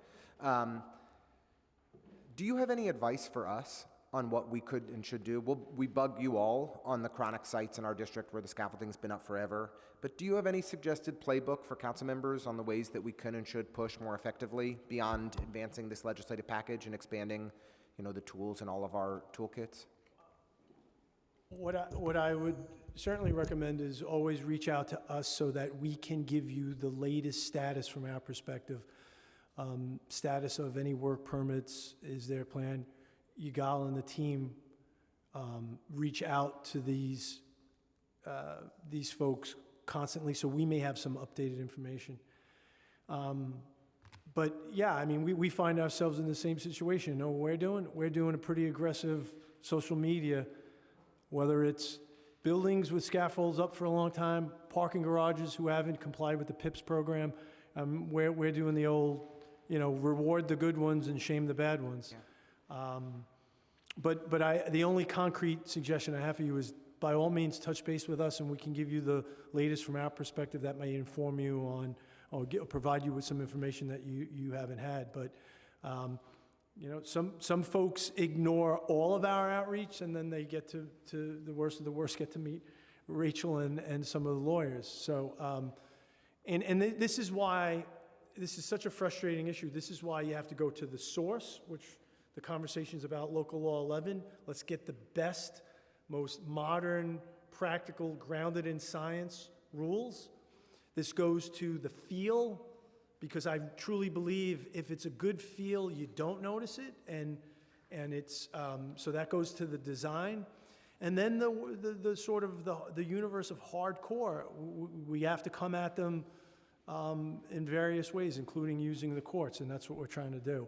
And be willing, as I mentioned earlier, to expand the universe that is the sort of, long-standing. Yeah.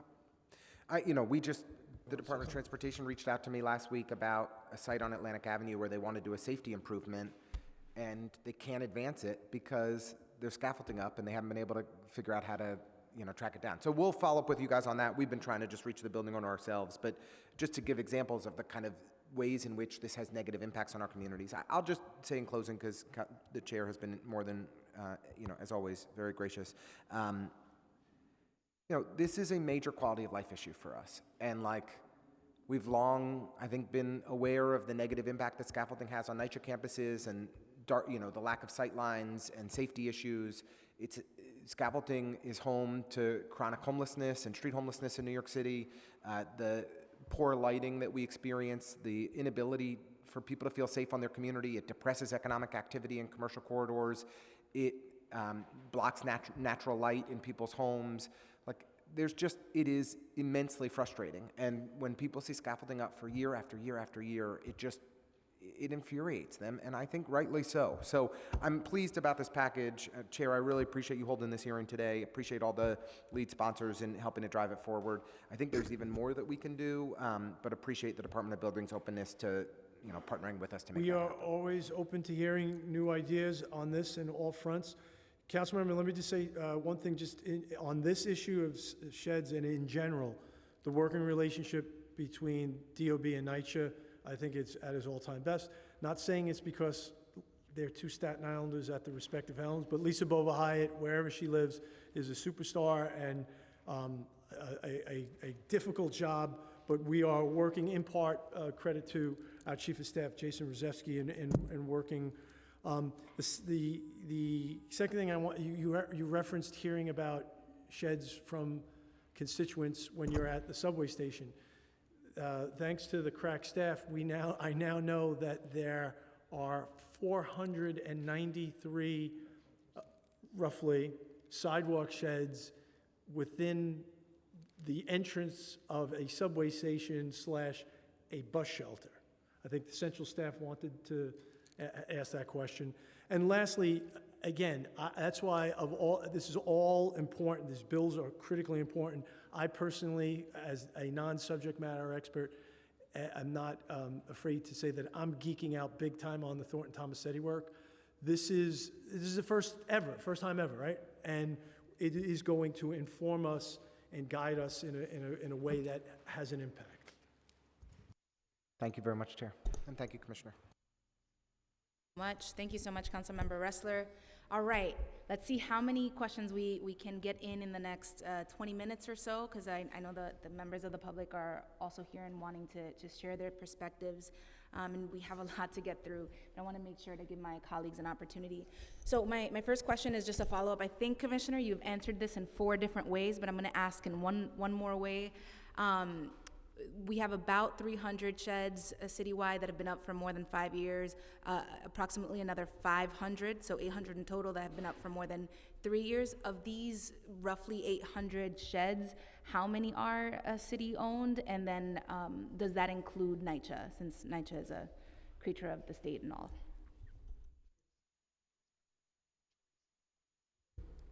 Answer. Sure. Since we started the program in 2021. All right, yeah, the program in 2021. I don't want to get confused with get sheds down. Correct. So since we started the longstanding shed program in 2021, we found 755 locations that had a sidewalk shed up over 5 years. That could have been a building that we found in 2021, or that could have been a building that we found recently. During that time frame, we identified 103 city-owned properties, including NYCHA, that have had a shed up over that 5-year mark. Got it. And if you scale to the 3-year mark, so sheds that have been up for 3 years or more?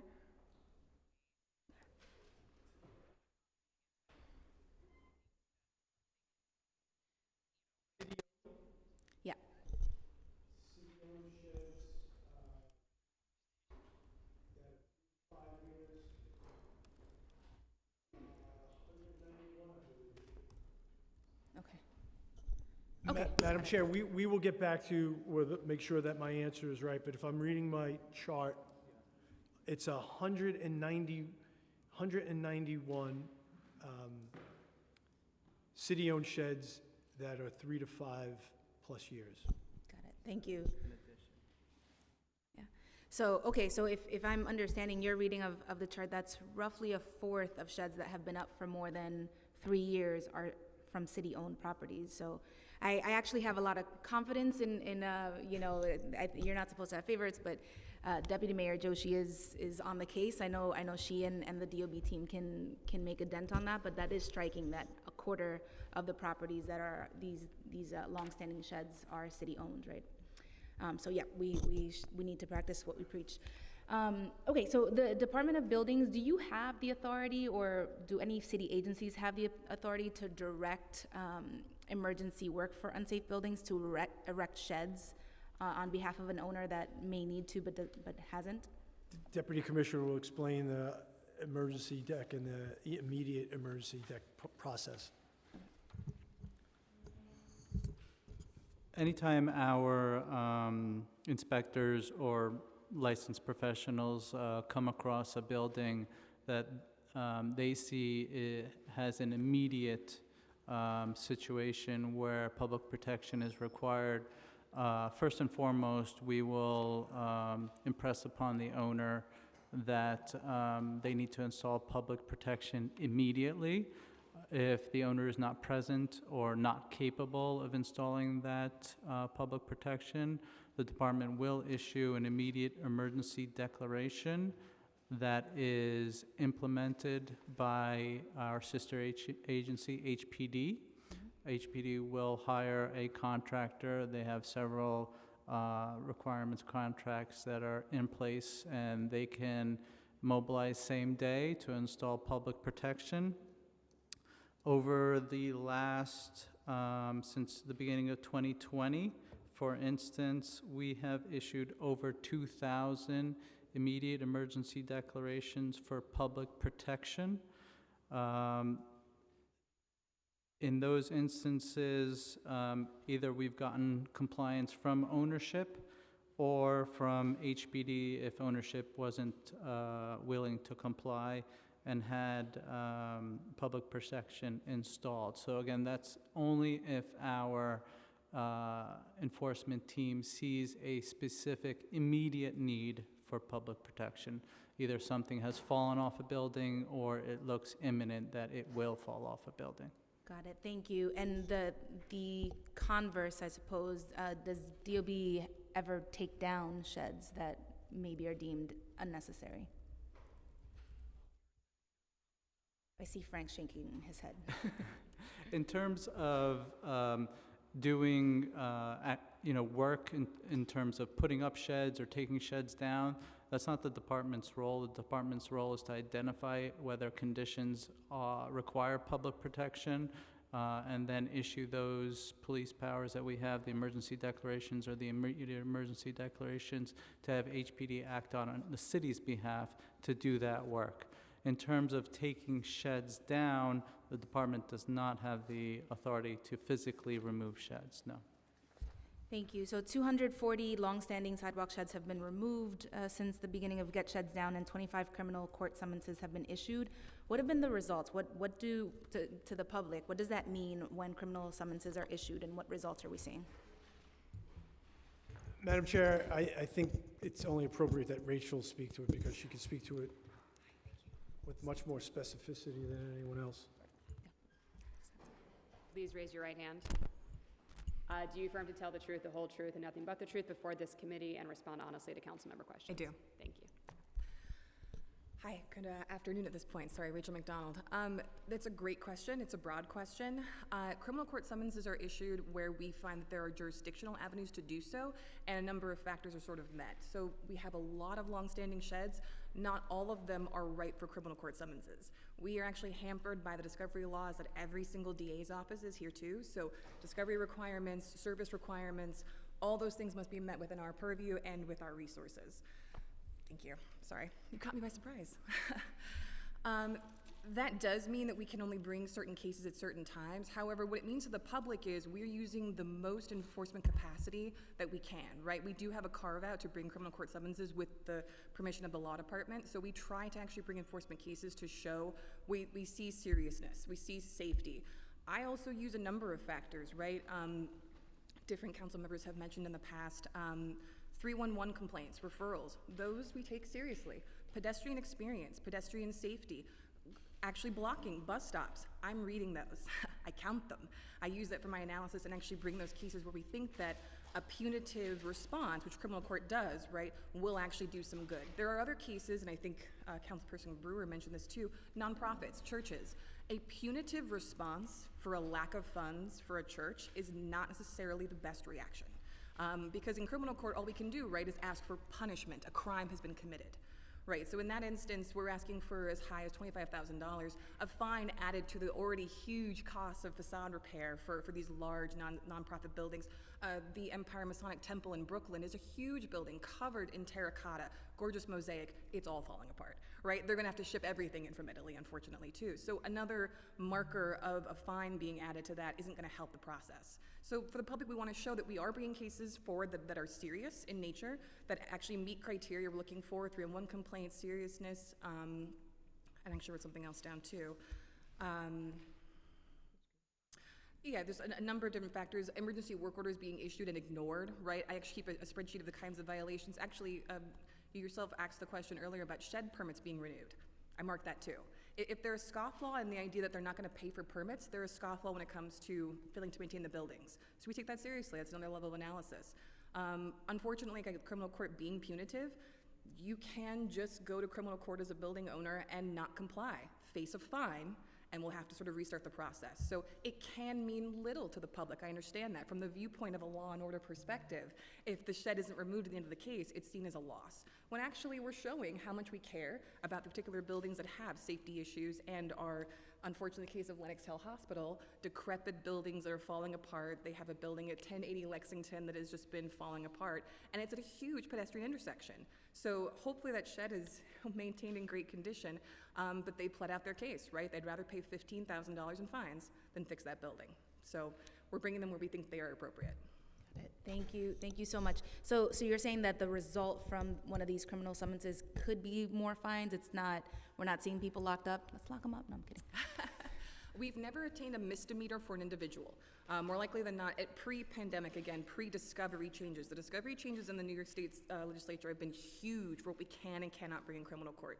An individual is what we used to do, right? Hit a corporate officer as an individual for possibly the corporate ownership, and then also name the corporation. More likely than not, the corporation will take the blame for any kind of maintenance issues and try to absolve any individuals. So that's our normal go-to, is actually naming the corporation itself. But yes, a fine is usually the end of the equation. Great. Thank you so much. That's helpful to understand. Okay, so moving to Get Sheds Down updates. Thank you. You provided many in your testimony, and I just want to follow up on a few tracks. So first, in July of 2023, DOB posted a Buildings Bulletin 2023-006, which allowed for the use of containment netting systems in lieu of sidewalk sheds to protect pedestrians from displaced, deteriorated, or loose facade materials. Question is, for the public, again, this is such a technical topic. For the public, can you help us understand how safe are these? How should the public understand the use of netting versus the use of sheds? What impact if any, has this rule had on the amount of sidewalk sheds being installed across the city? And does DOB track how often building owners are using safety netting instead of sidewalk sheds? So Madam Chair, the Deputy Commissioner will answer in detail, but let me just be clear that netting is not a replacement for sheds in every instance. It's something that could be used in a specific universe, and Deputy Commissioner Shamash will tell you about the bulletin and how many folks have sought to use it. The bulletin that we issued in early 2023 spells out a lot of the different criteria that you can use netting for. Netting to secure parapets, to secure building corners, or materials that are protruding from a building, netting might be an ideal scenario for that use. But if you have bricks that are deficient across the entire facade, netting an entire facade is considerably costly, number one, but also now you're blocking windows, you're blocking light and air coming into the residents of the buildings. So as the commissioner said, netting is, depending on the situation, it might be an ideal case. In other situations, then a sidewalk shed would be the ideal situation. It all depends on the building type, where the deficiency on the buildings are. The ease of installing a sidewalk shed versus netting is apparent, right? You install the sidewalk shed right there on the ground. Netting, you have to physically get up to the location and net the location specifically. In terms of the safety of netting, we have outlined in the bulletin exactly how to file and permit the netting application. There are special inspection requirements for the anchors of the nettings. We have specific criteria on what we call is a debris netting on top of a structural netting to make sure no small pieces fall off, and that the structural netting is capable of withstanding the loads, not only from wind, but from the materials themselves, and ensure that those materials can get caught in the netting. So we have very specific criteria in the bulletin that we put together.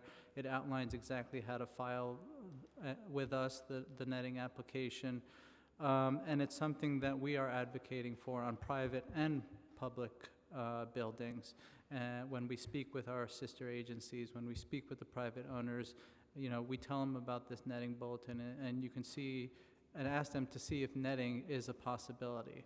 One of the things that we just spoke about with one of our city agencies, the Acme building on First Avenue and 30th Street that has had a shed up for a rather lengthy time. We've talked with them about installing netting potentially over specific areas of the building to remove the shed along First Avenue and then possibly keep the shed along 30th Street. So you can use it in combination with the sidewalk shed. But what the commissioner pointed out is the netting is there for public protection. When you go to do the actual work, you have to then install the sidewalk shed to take the netting down to perform the work. So the netting is just a stopgap in terms of the actual work being performed has to have a shed up in order to protect the public. So it's a stopgap between when you discover the unsafe condition and when you go to start the work.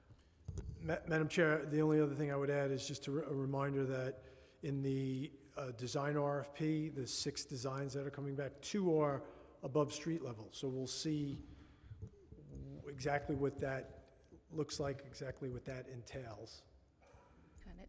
Thank you. I mean, it sounds like there would be a lot of disincentive for using netting even when it is permitted, and I know we're looking to expand. So what uptake are you seeing at this time after issuing the bulletin? Are owners opting for using netting even in that interim period before the work? We've had 50 permits issued just this past year alone for the use of netting, which is an increase over past years. So that is something that I think building owners are taking advantage of. And specifically when they find specific instances where it's an emergency situation, we are seeing building owners use netting as well rather than just do the same old with the sidewalk sheds. Just one cautionary addition to that, Madam Chair, the 50 that Igal just referenced.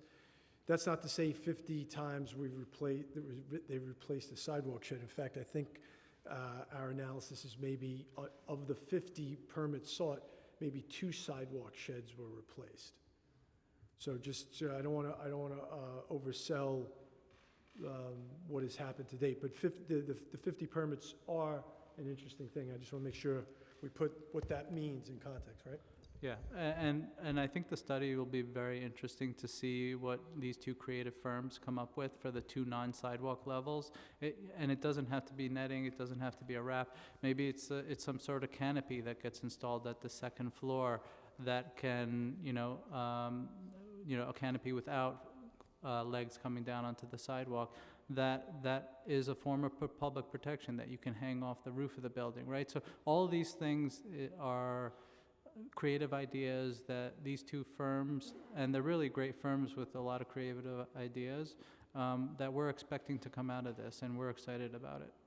What are the names of the two firms again? Arup and PAU. No pressure, Arab. Got it. No, there's just so much excitement about how this can all go differently. Okay, and I think you said this in your testimony, but the timeline for the work of these two firms, there's going to be interim reports, but by the summer of 2025, we should have the results? Yeah, it's each of the RFPs has a 12-month deliverable. The work, interestingly enough, the work on the local law 11 started sooner, even though we worked on the RFP later. Deputy Commissioner Sarakis had the good idea of throwing a Hail Mary and getting an emergency contract, which we got passed. And again, we've already had meetings, and that work is started with Thornton Tomasetti. They will give deliverables throughout the year, and then a recommendation in May of 2025, and a final report a couple months after that. And we'll have the designs, the Arup and PAU, 12 months. The contract is almost finalized. They should start actual work in July. So you figure by the summer of 2025, we'll have the designs. Got it. Thank you so much. So the Get Sheds Down plan, and then Borough President Levine, actually a borough president, not like I said earlier, but Borough President Levine and the Get Sheds Down plan both talk about providing a low interest loan program for repairs to struggling property owners. Can you provide an update on that, and specifically money? Where would the money be coming from? Has that been identified? Yeah, I'll start, and maybe Guillermo, if you want to.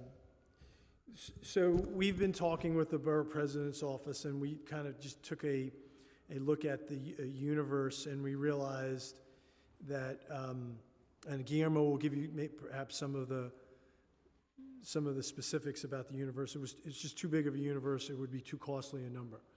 So we've gone back and tailored it, and we've decided that if this concept has any chance of reaching fruition, it's got to be sort of baby steps, build out a proof of concept, and then beyond. So we've tailored the universe to folks, smaller property owners that meet a certain amount of affordability of renters, et cetera. And again, Deputy Commissioner Patino can go into detail.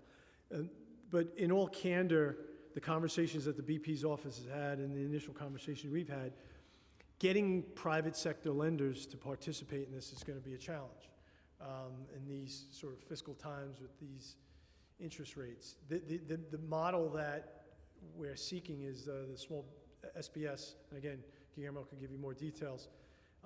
That's private sector money, it's not government money. And so we've kind of humbled ourselves a bit and become less ambitious in the potential universe. Guillermo, do you want to? Yeah. I don't have much more to add, but I will say one of the challenges that we ran into early on as we were thinking through this program is the cost of facade repairs. We receive estimates from building owners when they're going to perform facade repairs, so we have a sense of what those costs are, and they do tend to be costly in certain instances. So as we've been thinking through this program, we've been thinking through starting with a limited pot of money. We've been modeling after potentially the Small Business Opportunity Fund, which SBS launched.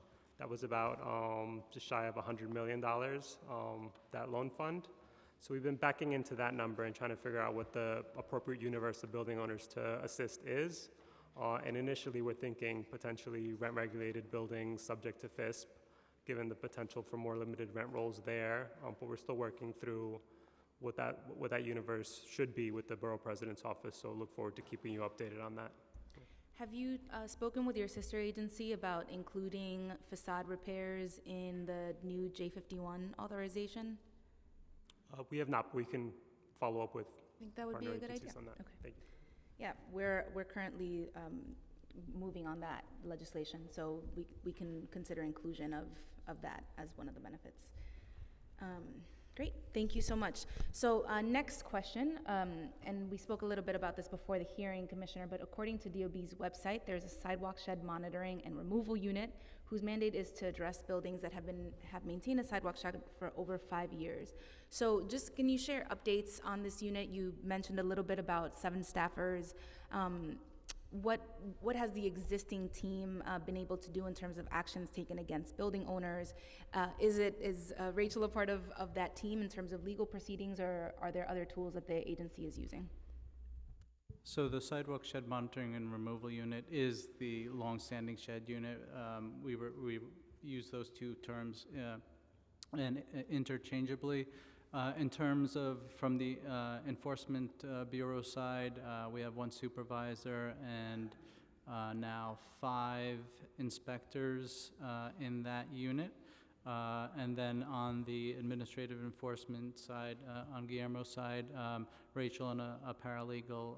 So those 2 groups work together to wake up building owners that have sheds up over 5 years. They are, it's a challenge since we started the program.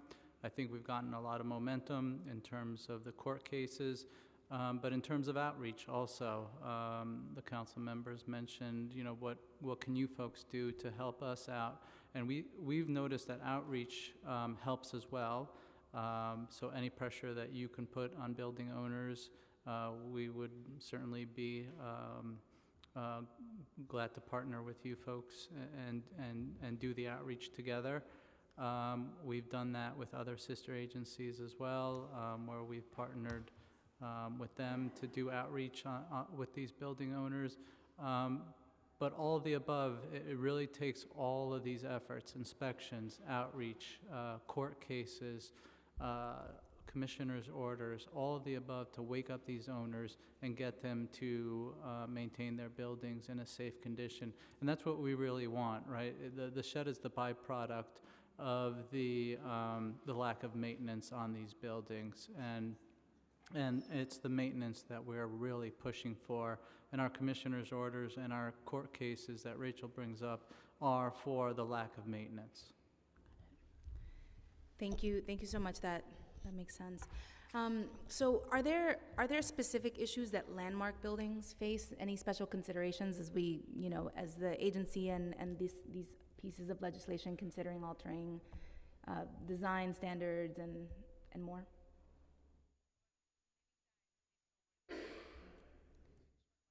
One of the specific challenges with landmark buildings specifically is, and I think Commissioner Brewer mentioned earlier, is, especially in her district, the Upper West Side, is the specific I'm material. sorry, you just called her Commissioner Brewer, so you're in my club now. Council member, sorry.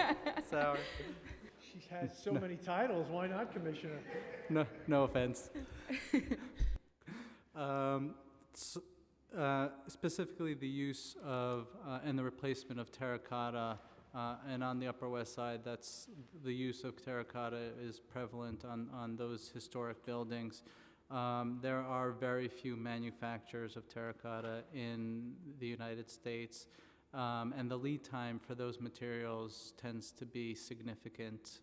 We hear anything from 12 to 18 months lead time for those specific materials. So there are specific challenges with procuring historic materials. Terracotta is just one of them, but stone is definitely a second material that is sometimes difficult to source. But they have their unique challenges, and those building owners need to plan for that and really schedule out these repairs, not months in advance, but years in advance to procure the necessary materials for those buildings. Madam Chair, I brought with me today an email from April in anticipation of former borough president, former council member, now council member, maybe now Commissioner Brewer. And again, these are numbers from April, so they might be a little bit dated, but they're interesting, I think, in terms of landmarks. So this is from Mark Wallenberg on our team, who's data guru. Average shed age at a landmark building, average shed age at a non-landmark building at the time was 475. This is at a landmark building, 584, 23% longer. Sheds up due to local law 11 work at a non-landmark, 578. At a landmark, 631, so 9% longer.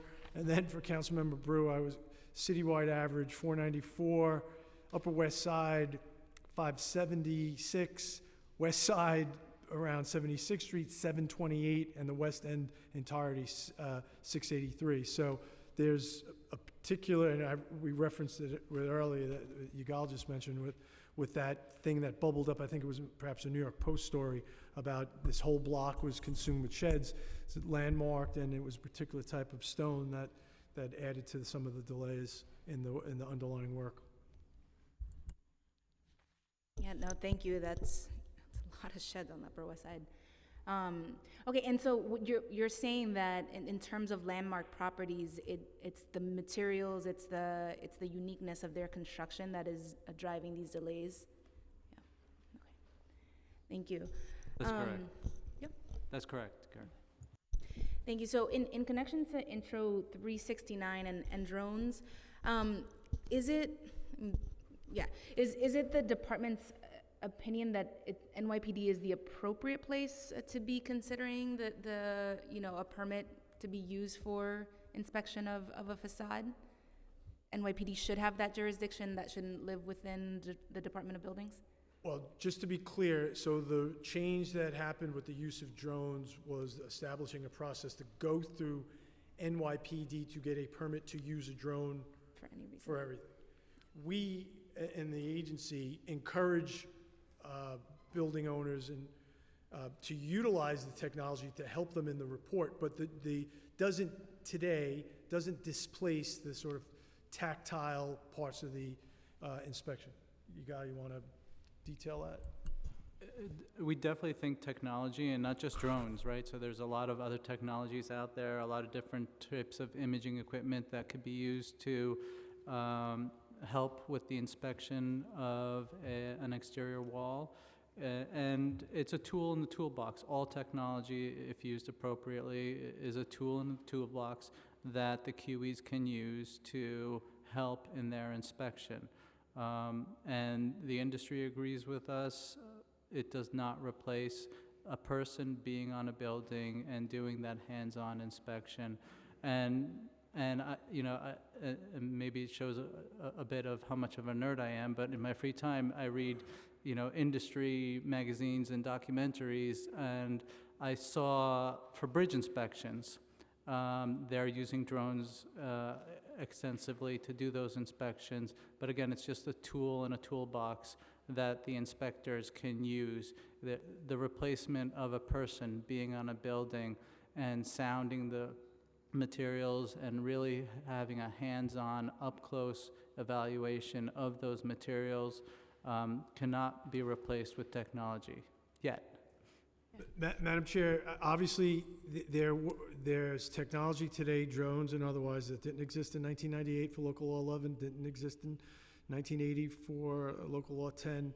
And again, forgive me for sounding like a broken record. Again, it's why we're so excited about the work being done by Thornton Tomasetti, because they're looking at drones and other technology in various ways and how that can be reflected in potential changes to Local Law 11 and our FISP program. Thank you. Yeah, times are changing. We are also hearing the electrical code today. Been waiting to do this all day. Thank you, Deputy Commissioner. The electrical code is a massive document. There has been so much work by so many entities, committees of professionals that have poured their time and energy into reforming the code and making sure that we are taking the pieces from national standards that we should and leaving others behind. So just for the benefit of the public and the record, can you just remind us how often does DOB implement or update the electrical code? What is the process of updating the electrical code? And what changes in this electrical code are making New York City safer? Sure, thank you. The how often question is the toughest one, only because, as you know, the last time we updated the electrical code was in 2011. It was based on the 2008 code. The process that we're supposed to be following is once every 3 years. That's how often the national standard is updated. For various reasons, I think we were unable to achieve that time frame over the years, but what we have done to try and correct some of the past complaints that we've heard about the process was we made it a consensus stakeholder-based process. In the past, we used stakeholders, but it wasn't necessarily consensus-based. In this instance, the process that we utilized, we broke up. We had an open casting call for committee members. We reached out to the relevant stakeholder groups to let them know that we were doing this, but it was an open casting call to anybody who wanted to apply. We selected a broad spectrum of stakeholders from across the industry, engineers, architects, labor, real estate, other government entities were involved in the process as well. And we had them go through the latest national standard. And if any one member disagreed with a particular proposal for adoption that we were putting forward, the process would then leave the consensus-based process and go to what we refer to as mediation, where the department would take it out of the committee's hands at that point and then take position papers from everybody involved on the various stakeholder issues. The mediation items, when you total up the entirety of that bill, the mediation items, total up to a short memo of items. So that's really a testament to how hard I think the committee at large worked, and I think this is something that we have to be quite thankful for, that in the city of New York we have all of these stakeholders who are willing to donate their time and energy and expertise to make sure that we have the best standards, and that on top of that, they all came to consensus on the vast majority of these issues. So we only had a few items that went to mediation. The department then issued a mediation paper describing how and where we landed. And most of the time we look to land where the national standards go. This is where we are adopting, again, codes from either the International Code Council, the National Fire Protection Association. This code in particular, the National Electric Code, is an NFPA document.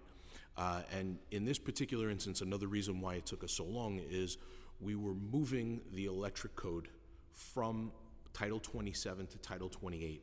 In the past, prior to this introduction, and currently as it stands now, we have two different sets of licensing provisions. We have two different sets of enforcement provisions. We have two different sets of permitting requirements, one in Title 28 for everything but electrical, and Title 27 for electrical. And there's not always parity. They don't always line up. We have to constantly remind people that, certain systems rely on both standards. So, we're constantly dealing with things like energy storage systems that bridge the gap between both electrical system and building code requirements. And where do they get permitted? How do they get permitted? So making this transition from Title 27 to Title 28 without upsetting the very delicate balance that we have there with the industry and not wanting to change current practices as far as who is filing. For every other system, primarily, the architect or engineer is the applicant for construction document approval. For electrical work, the licensed electrician is the primary applicant, and there are no plans. They are filling out an online form that is describing the scope of work that they are doing, and that is the sum total of the work, and it goes directly to a permit. So we had to weave all of these things together, different permitting schemes, fee schemes together, and wanting to make sure that we had lots of stakeholder input in that process took us to where we are. And there were a lot of, there were major changes to even labor standards. Can you talk about some of those licensing terms that have changed?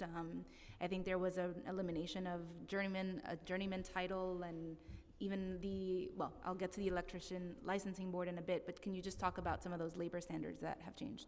Sure. So I think the biggest change, and I might look for some help here from our Assistant Commissioner for Technical Affairs and Code Development, from that standpoint, on the licensing side, I think the journeyman really, I don't believe that there was much utilization of that license. And I believe consistent with what we're doing in other trades is what we were looking for. Parity largely with how we're running plumbing license types, fire sprinkler contractor license type. So one of the changes that we were looking to make was extend the licensing term for electricians from 1 year to 3 year, which is how every other trade license is afforded. So why require the electrician to renew every year? This saves us time and effort, allows us to process applications faster, focus on the initial applications. Please raise your right hand. Please raise your right hand. Do you affirm to tell the truth, the whole truth, and nothing but the truth before this committee, and to respond honestly to council member questions? I do. Thank you. My name's Joe Ackroyd. I'm the Assistant Commissioner for Technical Affairs and Co-Development, and I think Gus hit the major points as far as the changes related to labor. I guess I would add, with regard to licensing, we're now going to allow a licensed master electrician's license to be issued to someone who's of the age of 18 as opposed to 21. That was a change. And just racking my brain to think of anything else that's really significant. We're really trying to, as Gus mentioned, to align the electrical licensing provisions with those for other trades. So that's one of the main goals of transferring the administrative provisions from Title 27 to Title 28. Thank you. That's helpful to understand. So why was the electrician license board removed in this code update? Again, that's consistent with what we're looking to do with what we have done with the plumbing licensing board. We felt that this was really an administrative step, that having to staff a licensing board itself, having to wait 30 days for a licensing board meeting prior to the issuance of a license, having to run all of our administrative operations, even enforcement operations through the board, really slowed down and hampered the process from something that we could handle really through our licensing and backgrounds division and our licensing disciplinary unit. Thank you. Mediated items, when you briefed me offline, outside of the hearing, and again today, I just remain really surprised that in the extensiveness of revisions that we're talking about here with the electrical code, there are so few mediated items. I wonder if the public testimony is going to line up with that in a bit. But just from your perspective, can you talk a little bit about what these mediated items were during the code revision? Sure, and we have issued a memo on these items themselves. I think one of them was the use of AFCI protection in residential units. This is an area it's a newer technology, wasn't around in the 2008 edition of the NEC, and this was about the applicability of when these outlet types would be provided in residential units, and this is something that we worked with all of the stakeholders to come up with what we felt was the proper applicability. This is to prevent arc fault interruption here, right, Joe? And just for all of us lay people out there, that's when outlets have the little buttons? Yes. Right? Okay. Correct. And there's different ones there is now a new type of this device for use in areas where you're susceptible to an arc fault as opposed to a ground fault. And this is something that we worked through with our stakeholders. We think we came up with a reasonable solution as to where to mandate the applicability of these types of outlets that really fit everyone, and we do deviate here from the national standards, I believe, a little bit. Yeah.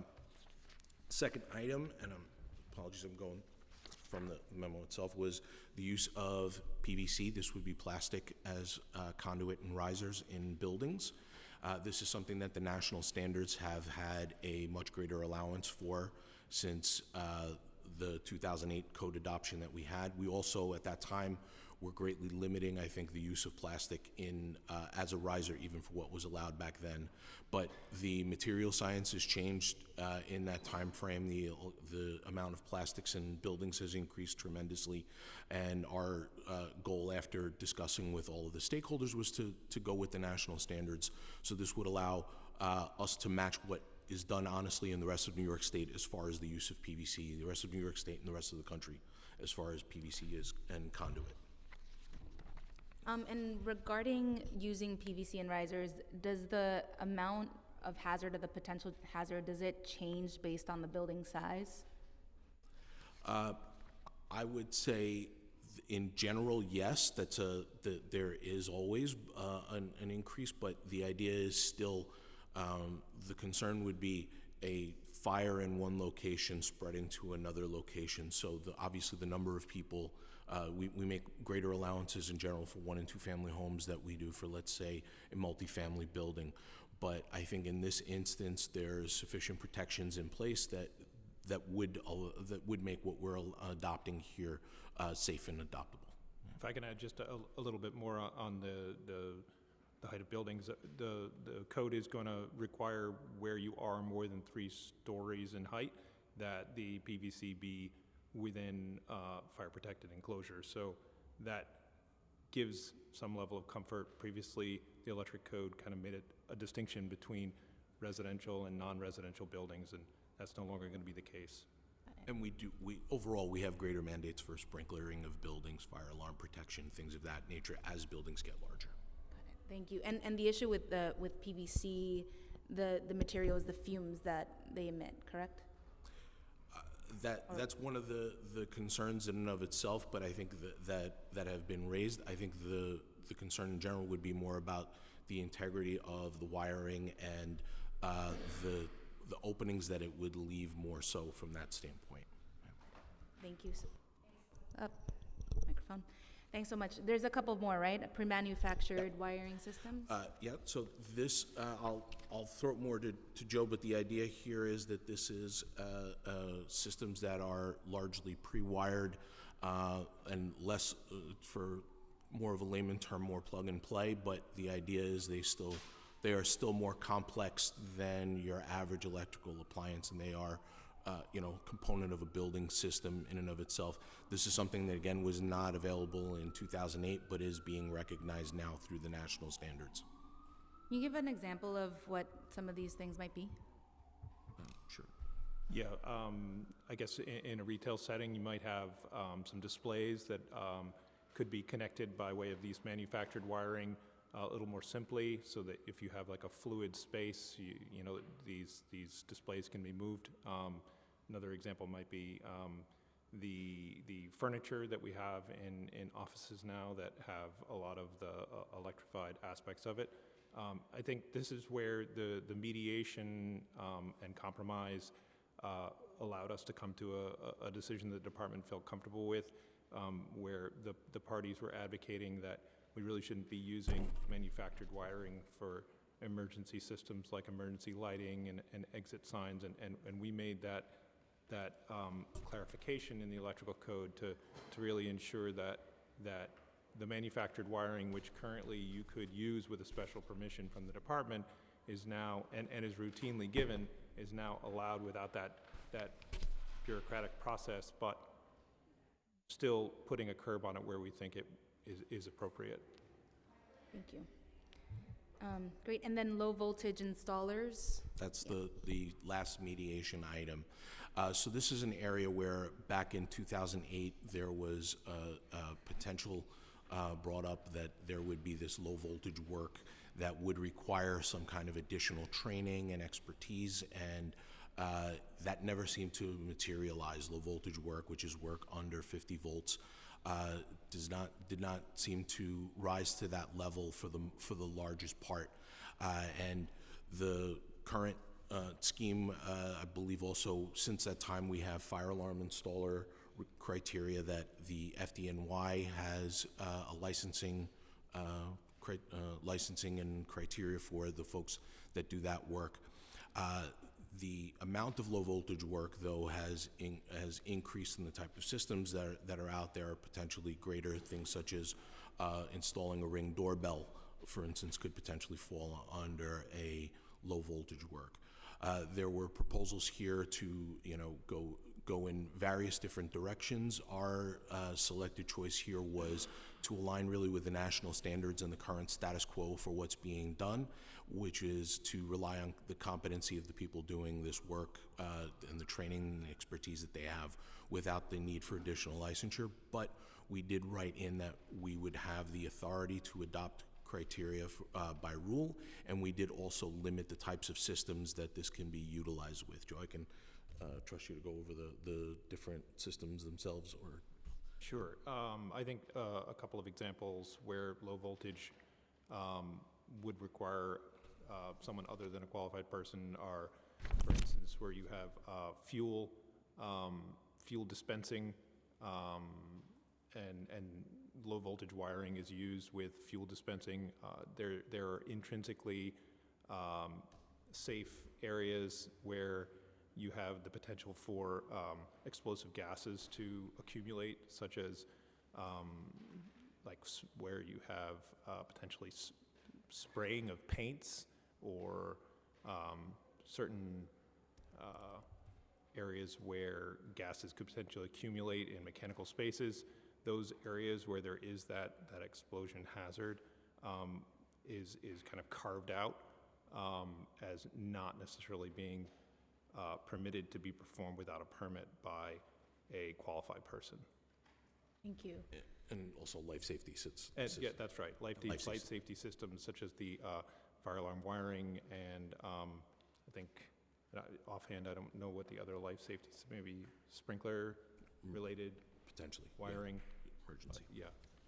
So, and again, this is a question for those of us following along at home. So something like the installation of a smart light switch or something like that, with this new code, with these code revisions, would that be requiring a certain kind of professional to install? I mean, where the wiring is actually being connected to the regular voltage, then a licensed master electrician would be required. But for the low voltage portions of it, that would not be the case. Excellent. Okay. Thank you. Were there any other disagreements that maybe did not rise to the level of mediation, but may come up in the aging process or the finalization process of the updates? Other than the licensing board, which you touched on already, I think that's the only one that I can think of. There are changes in fees that would be coming along with this. There was previously a $5,000 cap that was identified in the previous electrical code. That cap is being removed, and consistent with other permits, electrical permits will now also expire within 1 year and require an annual renewal. Previously, electrical permits did not expire. Those weren't necessarily disagreements, just changes from current status quo practice, I think, that came up. Trying to think if there's any other items. Nothing that rose to the level of mediation. We take the mediation process very seriously from that standpoint when we present something as with consensus. I mean, we have, for the construction codes revision cycle, it's typically 400 or so stakeholders. Overall, how many in this particular code committee, Joe? I don't have that. Okay. But the idea is there are hundreds of people that we are accountable to from the standpoint of if we got consensus. There was a question that did come to us as far as there was an intention to change who can file something called special installations. There is no intention to change who can file special installations. That we don't see, did not come up as an issue until recently. Somebody asked the question. We're looking at the bill itself just to see if there's anything that we would need to clean up and potentially an A bill as far as just to make sure that intention is not lost in what was drafted. Okay, thank you. And my last question on the electrical code and for this hearing for now is how do these changes to the electrical code help the city's electrification efforts, right? We're trying to lower our city's emissions, encourage the installation of heat pumps, other more electrically based HVAC systems, and having people install electric stoves, use electric vehicles, all of which are very high voltage uses. They have very high electrical requirements. So how do these changes help New Yorkers to electrify, and how are these changes keeping us safe? Yeah, so I think the first and foremost would be keeping up with the national standards. Technology is advancing, the usage of this technology is advancing, and we need to have codes and regulations that recognize the new technology along with the safety features that are necessary for those installations. Systems like energy storage systems, battery systems are recognized. This is also going to recognize, I think, electric vehicle charging stations and how to install them, including the latest features for the Type 3 charging stations, which I believe is what is the greatest in demand right now.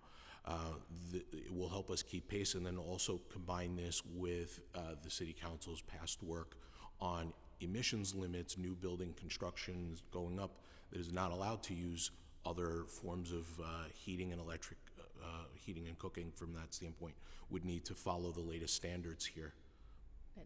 And these revisions, they don't require any work on existing properties. They require work on new properties or any upgrades that are being changed that affect electric systems, correct? Correct. So the types of, this would only, there are no retroactive requirements in this bill that change anything there. That's not always true of our construction codes revisions. So the things like parking structure inspections, there's nothing like that in this bill. The intention here, though, would be that new work in an existing building is also covered by this to the extent of the work that you're doing. Great. All right. And just like that, we've gotten through 14 pieces of legislation, 13, 14, and a lot of updates from the administration. So I just want to thank you so much for this hearing, for your collaboration. There are a lot of ideas that I see the agency wants implemented or would like to have considered in the legislation that my colleagues have. So I look forward to these conversations and getting to a good place, hopefully this year. Madam Chair, again, on behalf of the entire Department of Buildings, thank you for your partnership. Thank you. Thank you, Department of Buildings. So now we're going to transition over to public testimony.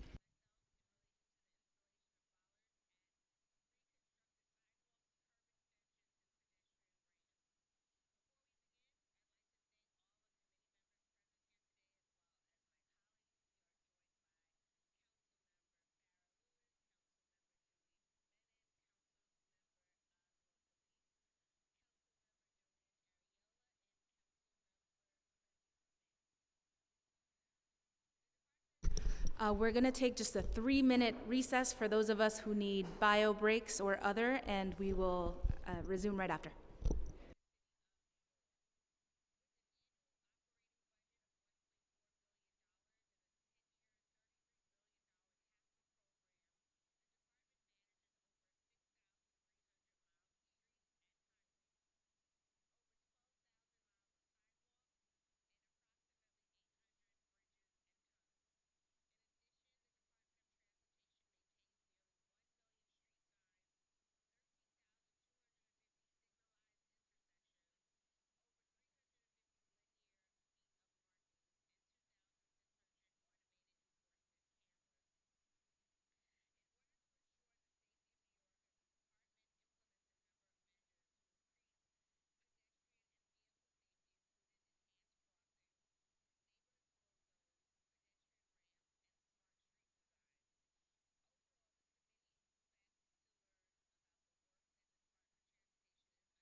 right, I'm now going to open the hearing for public testimony. I remind members of the public that this is a formal government proceeding and that decorum shall be observed at all times. As such, members of the public shall remain silent at all times. The witness table is reserved for people who wish to testify. No video recording or photography is allowed from the witness table. Further, members of the public may not present audio or video recordings as testimony, but may submit transcripts of such recordings to the Sergeant at Arms for inclusion in the hearing record. If you wish to speak at today's hearing, please fill out an appearance card with the Sergeant at Arms and wait to be recognized. When recognized, you will have 2 minutes to speak on today's hearing topic of sidewalk sheds, including the following legislation: intros number 369, 391, 392, 393, 394, 436, 503, 659, 660, 661, 774, 796, and proposed intro 956A. If you have a written statement or additional written testimony you wish to submit for the record, please provide a copy of that testimony to the Sergeant at Arms.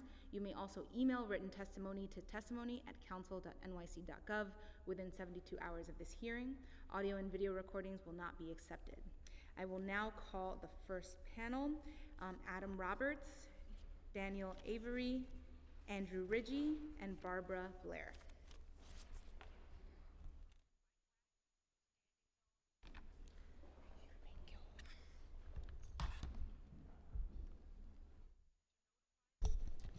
Whoever is ready first may begin. Good morning, Chair Sanchez. Good afternoon. I wrote that yesterday in a moment of optimism. My name is Daniel Avery. I'm the Director of Policy at REBNY. I thank you for this opportunity to testify today. I've submitted my full testimony for the record and will summarize it here. We share with the Mayor, the Department of Buildings, many council members, the belief that there are too many sidewalk sheds in the city, that many are up for too long, and there is plenty of room to improve their aesthetics and design. We also understand that these structures play a vital role in protecting the public from hazards related to building, construction, and repair, and so reforms to sidewalk shed deployment and uses must not compromise that safety. Therefore, in general, we support with conditions legislation that allows for alternatives to sheds where appropriate, such as netting or using drones to help with local law 11 inspections, legislation that encourages faster removal of sidewalk sheds as long as the owners have the ability to demonstrate that sheds may need to be in place longer, and as long as safety is preserved, and legislation that improves sidewalk shed usability and safety, such as adding more lighting. Collectively, this support or conditional support would include intros 361, 369, 391, 393, 394, 503, and 660. That said, we do think in general that all this legislation needs to recognize that there are unique situations and that not all buildings can be held to the same standards at all times. At the same time, we do not support legislation that we feel unduly shifts work to DOB, as they have more than enough to do now with limited staff and budget. That would include intros 774 and 796. We would also like to commend DOB for making it to the finish line on the electrical code. Code updates go through a painstaking consensus building process with a wide range of stakeholders, including REBNY, participating. We would ask the council to respect the integrity of that process and only correct any technical mistakes identified without altering the substance of the new code. Thank you once again for the opportunity to testimony. I'm happy to answer questions. Thank you. Thank you for holding this hearing today. I am Adam Roberts, Policy Director for the Community Housing Improvement Program, also known as CHIP. We represent New York's housing providers, including apartment building owners and managers. Our members operate rent-stabilized housing, which contains 1 million units of housing in New York City, making up 40% of its rental housing and the vast majority of its affordable housing. We appreciate that the council is considering fixing outdated policies around sheds and facade inspections. Intro 391 is particularly beneficial.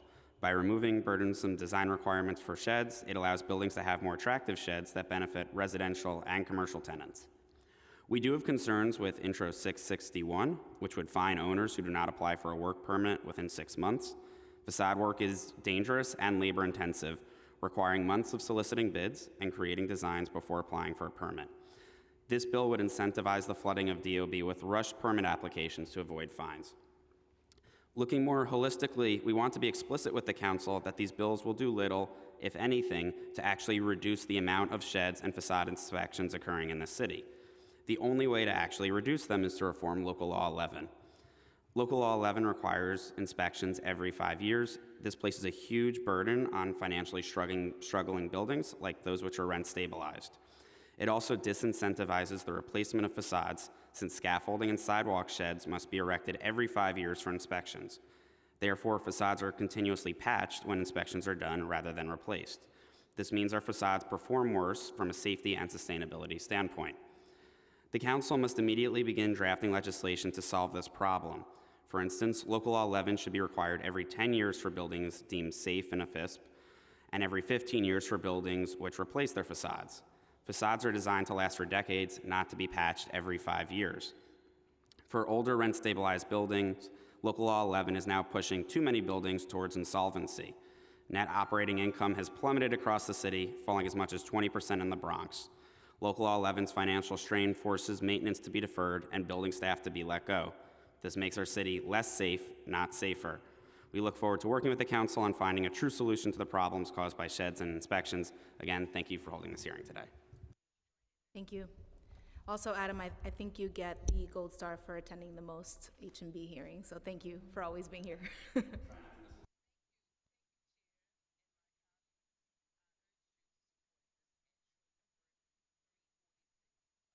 I think your mic is off. I'm Barbara Blair, the president of the Garment District Alliance, a bid in Midtown Manhattan's West Side.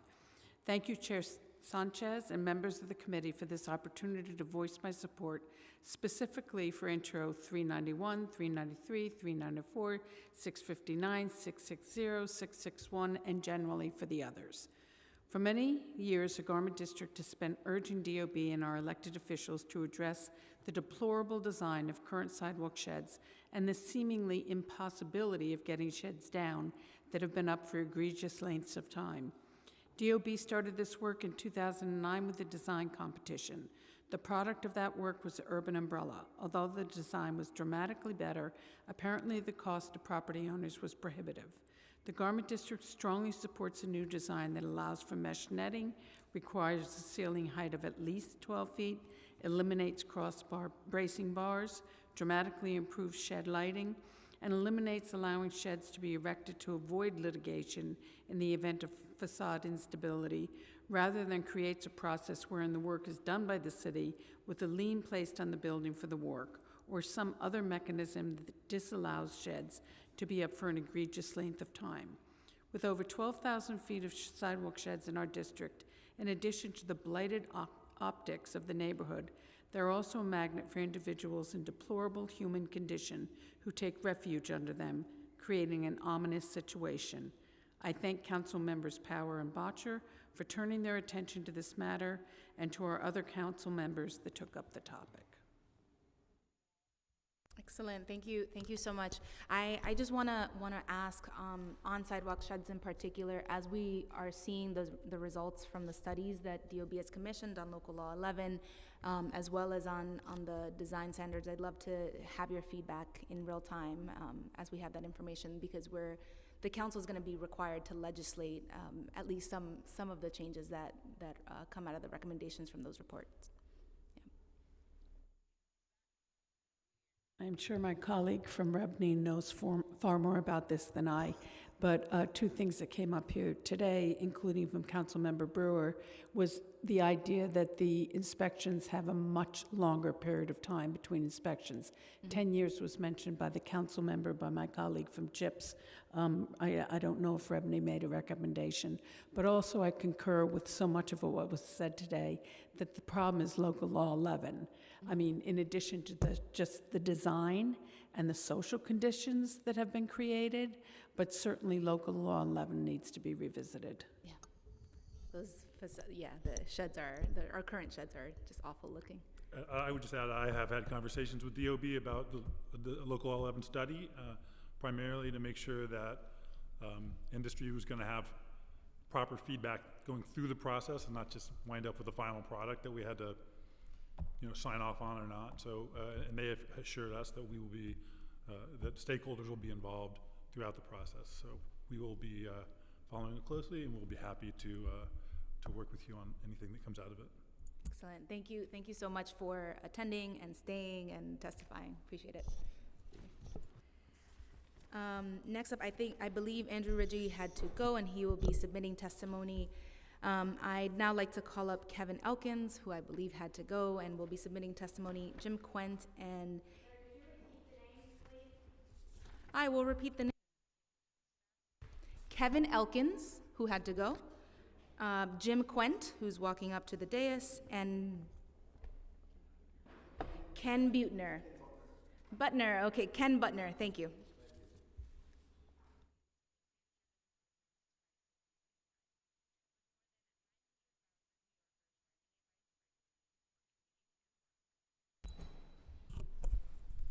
You may begin when ready. Good afternoon, Chairwoman. My name is Kenneth Butner. I'm president of York Scaffold in Long Island City, and I'm the third generation of our family-owned and operated business. For almost 49 years, I have erected scaffolding and sidewalk sheds in New York City and the surrounding areas. I'm past president of the Scaffold and Access Industry Association of the United States. I'm a board member of the Hoisting and Scaffolding Trade Association, the New York City Special Riggers Association, and the Building Trade Employers Association, and I've been a member of all 4 of the Department of Buildings Building Code Review Committees. I'm testifying on my own behalf. There is not sufficient time to offer distinct, significant, specific comments on each of the 13 proposed intros, so my comments should be looked upon to apply to all. Like any proposed legislation, they must be viewed in consideration of 3 things: safety to residents and visitors, quality of life, and economic impact. Regarding safety to residents and visitors, no sidewalk shed should remain in place any longer than is absolutely necessary for the completion of the work to be done on a property. All encouragement and assistance to perform work quickly is to be applauded. However, please keep in mind that the permit holder for a sidewalk shed is usually a specialty scaffold contractor who has nothing to do with the actual facade work. Any penalties for delayed facade work should be directed to the property owner and not the sidewalk shed permit holder. Execution of the actual work is totally the responsibility of the property owner, who is in total control. Quality of life. Lighting. Sidewalk sheds should be of uniform light, color, and intensity throughout. Varying lighting is a logistical nightmare to install and is visually confusing. Vehicular impact. On occasion, a vehicular accident spills onto a sidewalk and strikes a sidewalk shed. They also hit trees, lampposts, and other street furniture. And placement of protective jersey barriers that would require the closure of miles in traffic and parking lanes and are a disproportionate response to the rare hitting of a sidewalk shed. Shed heights. With your indulgence, if I could finish? Please do, yeah. Thank you. Sheds are often taller than the 8-foot minimum height. However, 8 foot allows shed decks to not be in the middle of a first-floor window of many residential buildings. Sheds that are 8 feet high are usually below the spreading branches of street trees and offer the least impact on street trees. This allows a minimum of sunlight disruption to street trees. And color. The opportunity for all sidewalk shed contractors to offer building owners a choice from a larger selection of approved colors will visually improve the cityscape. Economic impact on the city. Vehicular impact. This would require many additional days for the installation and removal of sheds, as well as the use of knuckle boom trucks for the barrier placements and removals. This additional time costs money, which will be passed to property owners and their residential and commercial residents. Shed height. Material. Currently, existing material is reused many times, thus reducing costs. If all 8-foot equipment is to be replaced, the cost of millions of dollars for new equipment will be passed to property owners and their residential and commercial residents. Most of this impact will be on smaller residential buildings and their tenants. Sidewalk shed labor. As sidewalk sheds get taller, they require additional material and labor to install and dismantle.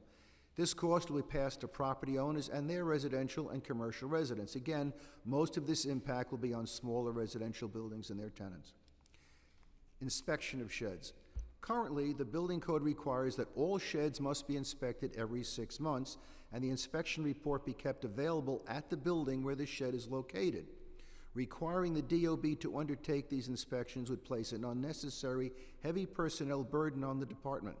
Requiring that the current inspection reports be filed with the DOB may help improve concerns about accountability.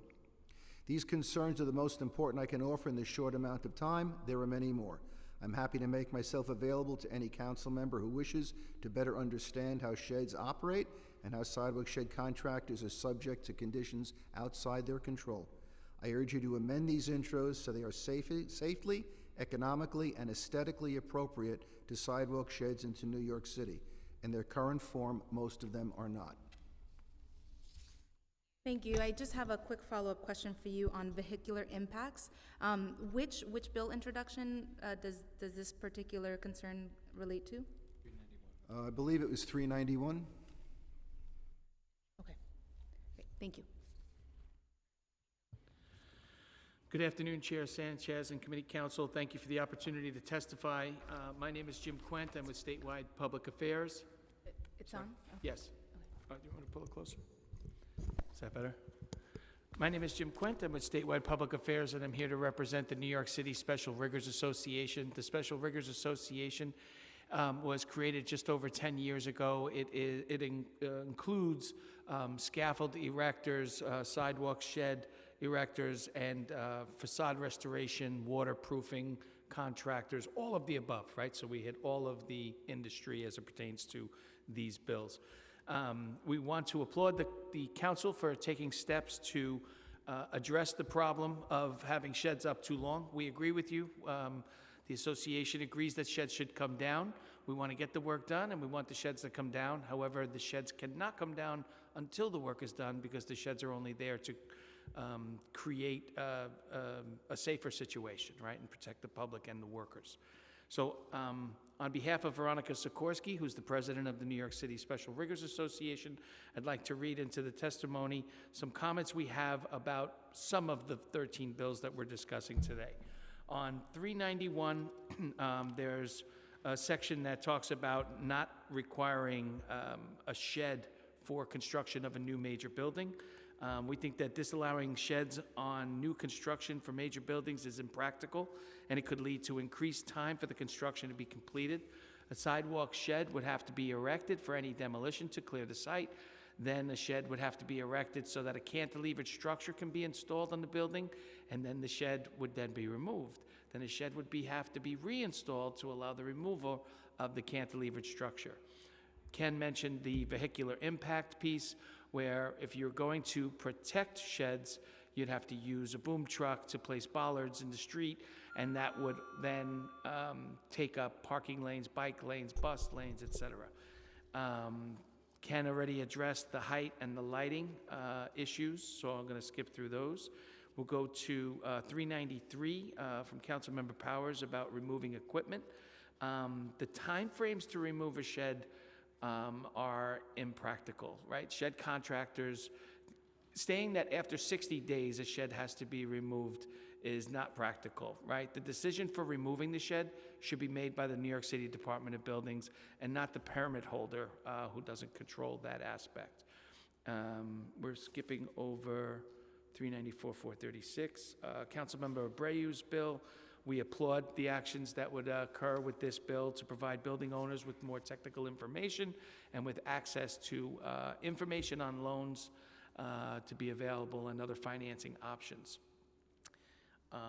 On Councilmember Marte's bill about DOB inspections every 6 months, there's already an inspection process in place where the shed erector themselves has to inspect the sheds. So we would just suggest, and I believe Ken said this as well, that DOB may require that those 6-month inspections done by the shed erectors then be filed with the DOB electronically.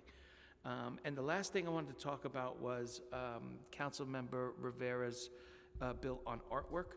Where owners want artwork, that's great, but proper engineering has to be done and proper insurance has to be put in place for those installing the artwork to protect the integrity of the shed and to protect the public.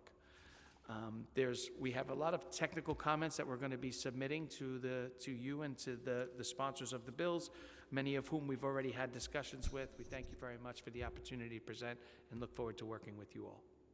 No, thank you. Thank you for coming in and testifying. I believe there's a lot of alignment between your testimonies and some of what the Department of Buildings themselves has said. So I think there's a lot of room for changes in the legislation.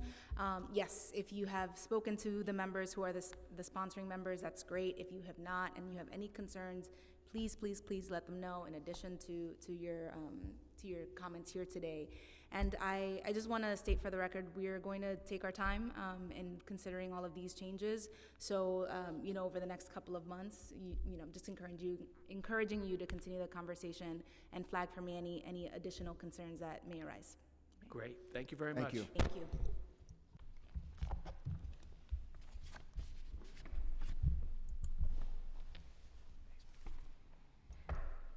Next up, I'd like to call Daniel Alam and Mark Levine. Borough President Mark Levine.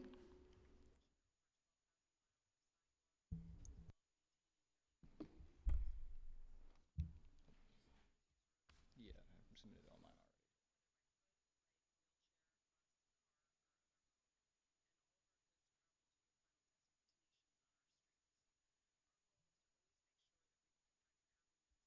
Good morning, Chair Sanchez and members of the Committee on Housing and Building. My name is Daniel Allam. I'm a senior policy. There we go. Good morning, Chair Sanchez and members of the Committee on Housing and Building. My name is Daniel Allam. I'm a senior policy analyst with the Borough President's Office, and I'm testifying on behalf of Borough President Mark Levine today. Thank you for the opportunity to testify at today's hearing, tackling the longstanding issues sidewalk sheds pose in our neighborhoods. I am proud to partner with Council Members Powers, Abreu, and Botcher on intros 391, 392, 393, 394, 503, 659, and 660. A package of bills that expedites facade repair, changes the design of sidewalk sheds, and limits their impact on quality of life. In my time as an elected official, no issue has unified all New Yorkers quite like scaffolding reform. According to the Department of Buildings, there are 8,957 active sheds in New York City, over 4,000 of which are in my borough of Manhattan. On average, these structures stay in place for 490 days. End to end, these total 2,044,426 linear feet, which is more than enough to create a covered walkway from these chambers to Toronto. Sidewalk sheds are essential to protect New Yorkers from unsafe building facades, falling debris, or equipment. But far too often, exceptionally long periods of time pass without any facade work being completed due to the lack of available materials, disputes with neighbors, issues with permitting, the cost of doing the repairs overall, and more. Meanwhile, these sheds clog sidewalks, negatively impacting accessibility and the quality of life, while fundamentally changing the aesthetic of our neighborhoods and hurting small businesses and tenants. As a result, 279 sheds up to date have been up for over 5 years. Some have been up for a decade or even 2. This is unacceptable. Long-standing sheds create bottlenecks for pedestrians, making our neighborhoods less walkable and less livable, limiting accessibility by blocking access to curb cuts or pushing the walkway into the street and impacting the flow of traffic. Their dimly lit walkways, cluttered with trash and other debris, leave many New Yorkers feeling unsafe. Small businesses underneath scaffolding suffer from decreased visibility and foot traffic, which puts businesses at risk of closing. In spring 2023, my office released a series of recommendations to address the root causes of long-standing sidewalk sheds. We proposed strategies for facilitating faster facade repair work, ways to reduce delays in permitting, methods to hold building owners doing the wrong thing accountable, updates to Local Law 11, and more. This far-reaching, comprehensive approach was needed because no single fix was going to solve our sidewalk shed problem. This package makes clear that the Council understands the need for comprehensive reform, and I applaud you for it. Each bill addresses a key part of the problem, from changing Local Law 11 to proposing design changes that are needed for the sheds themselves, like allowing for different colors, more lighting, and higher ceilings.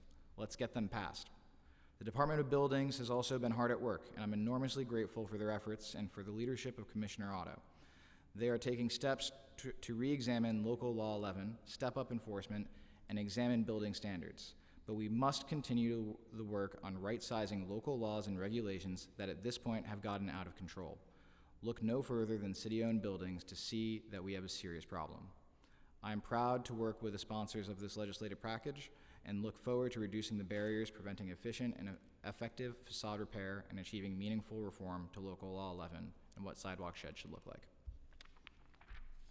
Excellent. Thank you so much, Daniel, and thank you for waiting. I appreciate the borough president. I know that he couldn't be here, but I know this is an important package to him, so congratulations to your team, and I look forward to getting this past the finish line. Thank you. Thank you, Chair.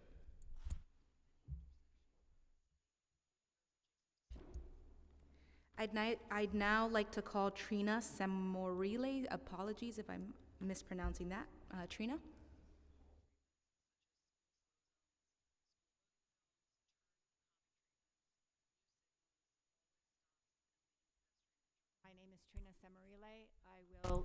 My name is Trina Samarile. I will send written testimony after sitting through today's committee hearing. I live in Hell's Kitchen, directly across from Matthews Palmer Playground, and I was the impetus for raising issues about the scaffolding problems in the playground, which were lengthy, and basically the scaffolding company engaged in gaslighting. They had cyclone fences with holes in them. Kids were going in and playing under the scaffolding and on the scaffolding. And their solution was to use stolen NYPD barricades to block the holes, which the kids just moved. When I called the buildings department, because the building next door, which is directly next to my apartment, was putting up scaffolding in an unsafe manner, I was told that they wouldn't come out because the building owner, because it was a small building, didn't need to have a permit. This is unacceptable. Building permits need to be gotten by everybody for any form of scaffolding before they put the scaffolding up, not afterwards. If you want to come out and inspect afterwards, great.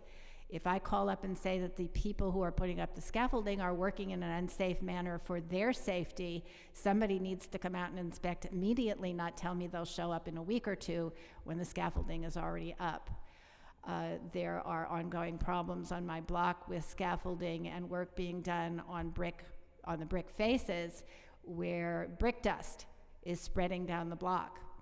One of the buildings on my block put up scaffolding, and to do so, they cut down a tree.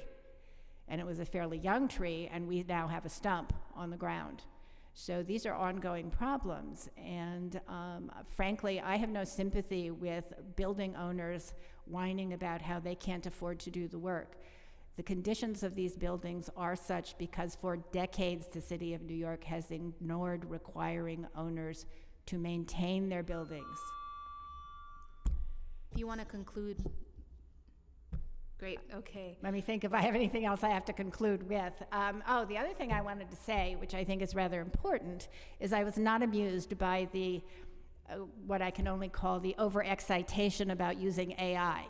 AI is in the most basic of beta design levels. And the only reason it's being pushed as the answer to all of our problems is because the tech companies want to make money right now already. And under no circumstances should any agency or the City of New York be using AI for design, for making decisions about design, or making decisions about legislation. It's unacceptable. You may or may not remember the lawyer who presented an argument that had been written entirely by AI here in New York, who discovered, or I guess the judge discovered, that the AI had invented laws and citations that did not actually exist. So this will give you a good example of why this is problematic. I'm as much a fan of tech as anybody, but yes, it is actually a tool. It's not a solution to all problems and should not be seen as that. And frankly, if the buildings department needs more staff to do inspections, hire them. If they don't have that money in their budget, it's the responsibility of the City Council to provide the funding for essential, life-saving city services. And that includes the buildings department, the health department, the education department. Thank you, got it. All of them. We are I in know you know what they negotiations. all are. Yes, well, I just wanted to congratulate you on the legislation moving forward regarding playgrounds, and look forward to your written testimony as well. And please, the playgrounds are really an issue. Yep. Because I watch kids climbing the cyclone fences, moving the barricades, playing under there. I may or may not have been one of those kids. With her kids.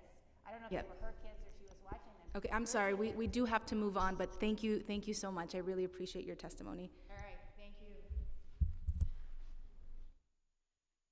Okay, we're now going to hear from folks who are waiting for us on Zoom.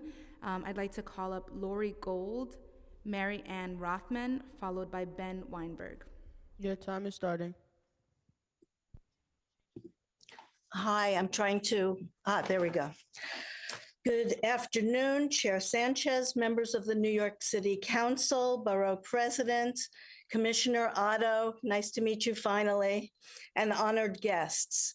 I'm offering to you for your consideration the opportunity to look at and humanize one of the most significant laws in New York City.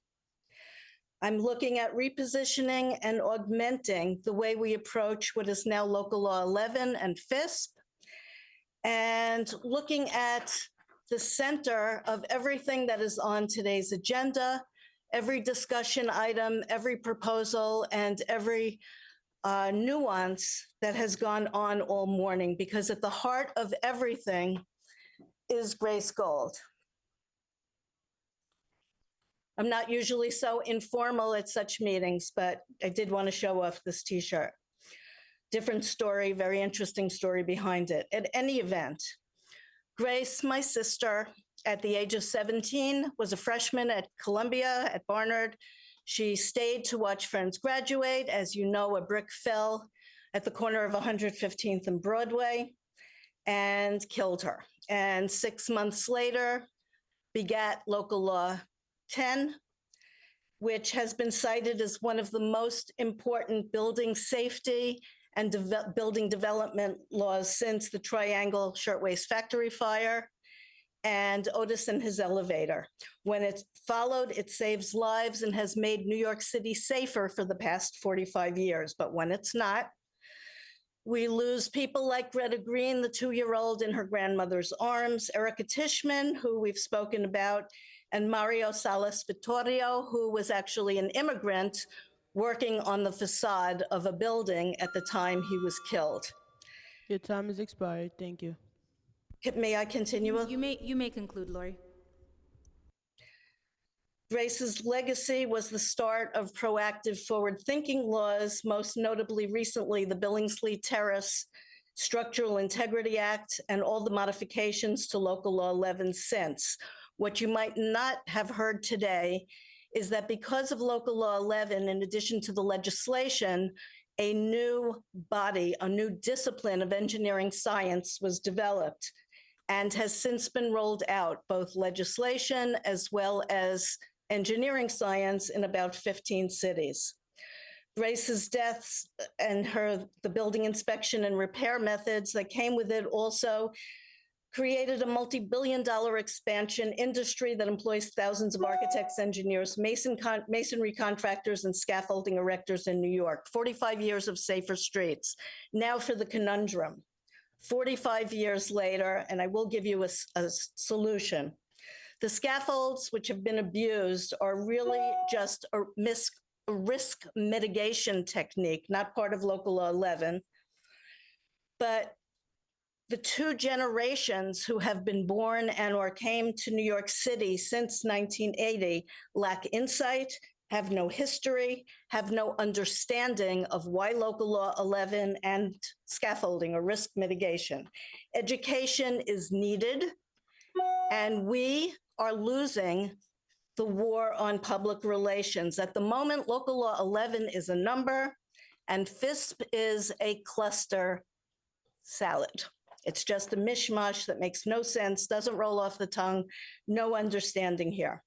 So while we're fighting the scaffolding scofflaws, let's also employ an education for these new generations who are only seeing the seamy side of streetscape aesthetics without any safety backstory, not just for Grace's legacy, but more importantly, to build understanding among New Yorkers and others to reinforce why we are all doing this, to help focus on what is most important, safe buildings and safe streets.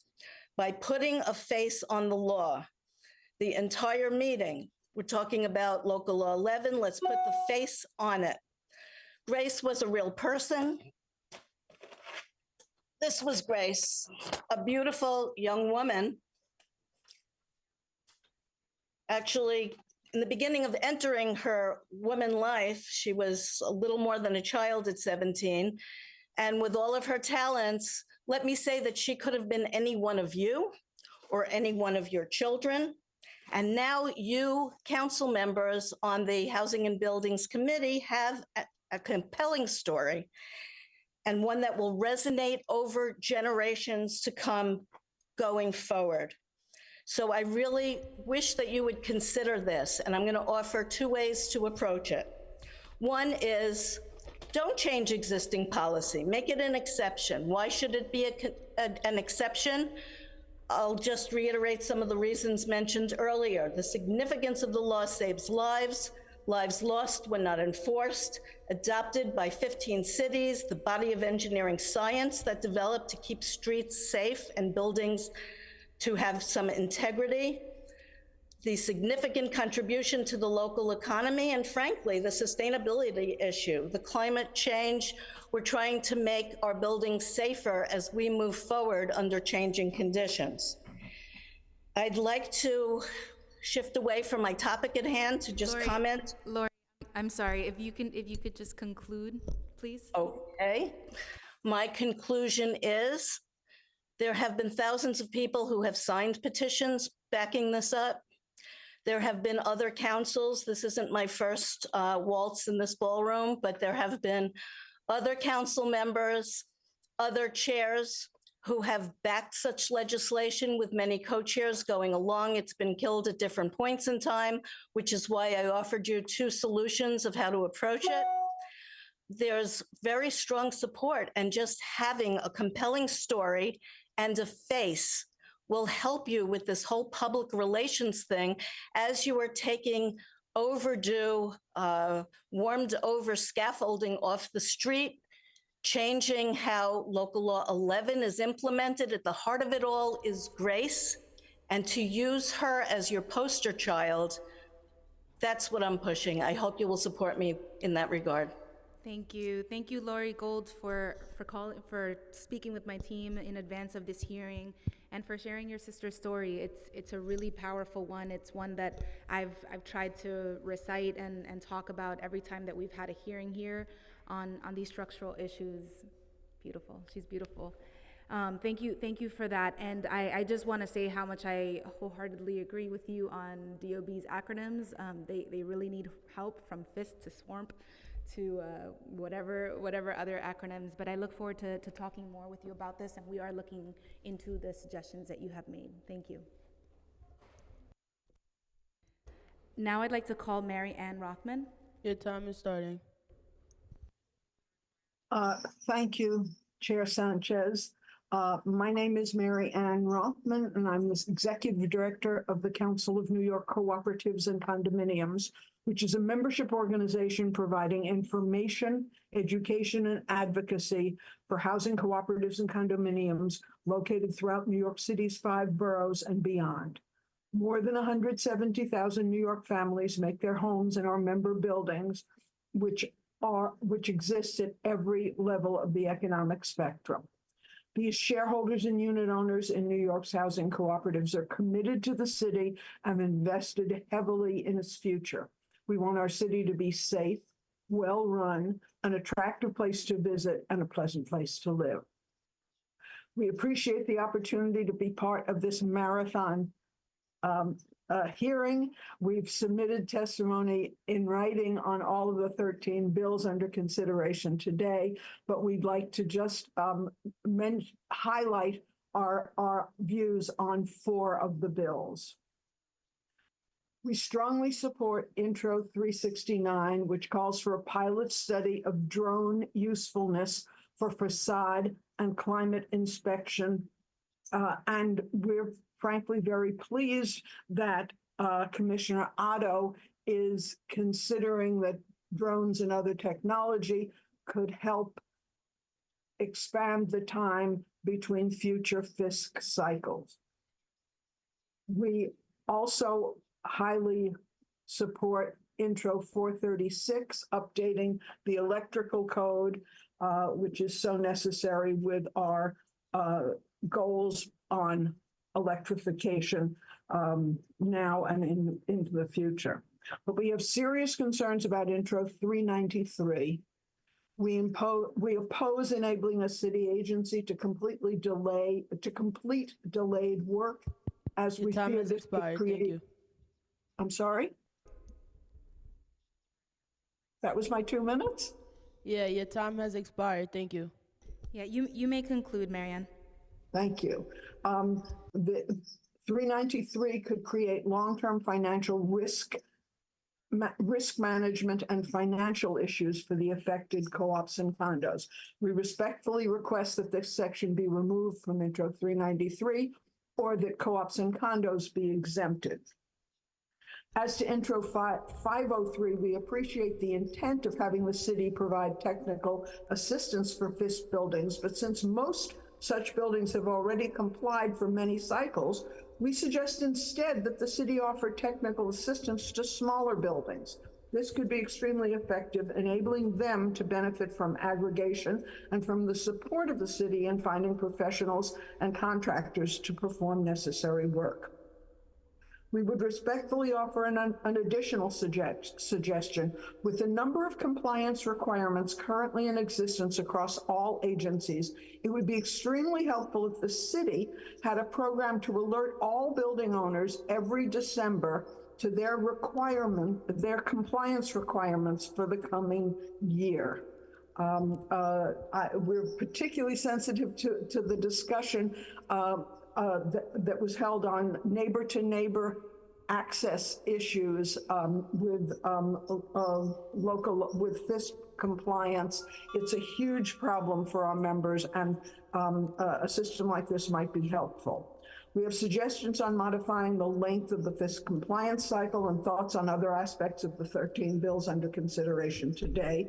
Please see our written comments for those details, and thank you for this opportunity to express our views. Thank you so much. And I'm just going to encourage you to also forward your remarks on legislation to the sponsors, including for 393 Councilmember Powers. Very powerful for them to get it directly as well. Thank you so much, Marianne. Appreciate your time. I'd now like to call Ben Weinberg. Your time is beginning. Thank you, Chair Sanchez and members of the Committee on Housing. My name is Ben Weinberg, and I'm the Policy Director at Citizens Union. Thank you for giving us the opportunity to speak before you today. Citizens Union is a nonpartisan government group committed to reforming New York City and state governments to advance accountable, ethical, and effective government. And as such, we occasionally examine policy areas where a noticeable systematic problem results in poor services or negatively impacts New Yorkers. Now, the regulatory system that governs the construction of sidewalk sheds is such an issue. It encourages non-compliance with city code. It incentivizes building owners to maintain these structures longer than they are legally allowed. And the result is a proliferation of sheds that have damaged urban life in our city. They obstruct sidewalk sheds and entrances, cover landmark building, attract trash, and often become safety risks themselves.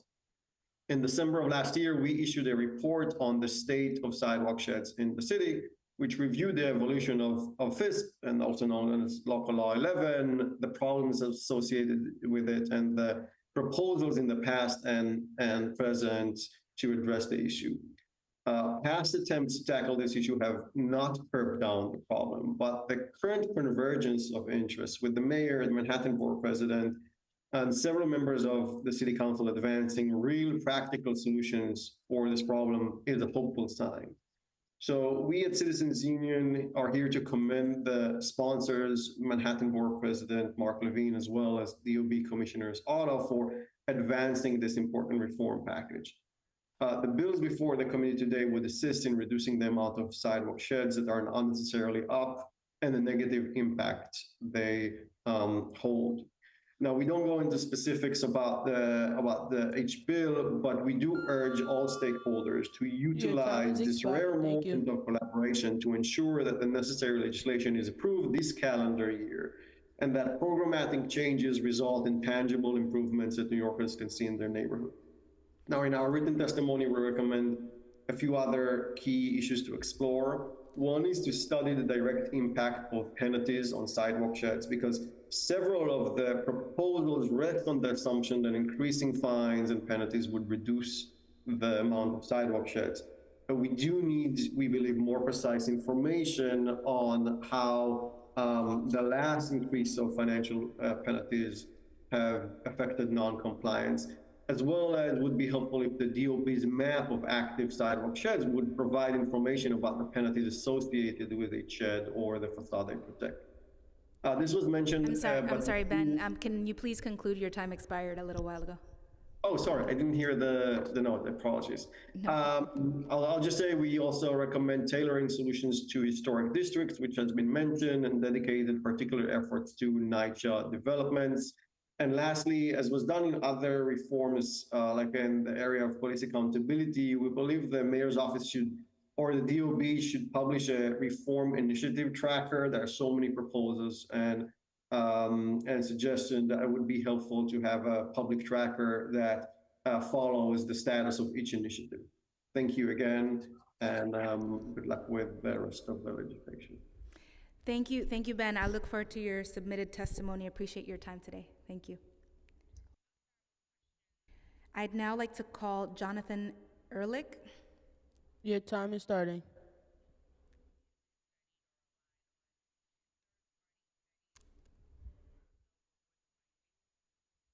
Dolores Spivak.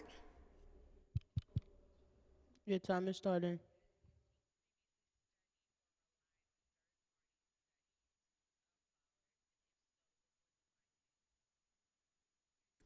Hearing no one, Carl Jones. Your time is starting.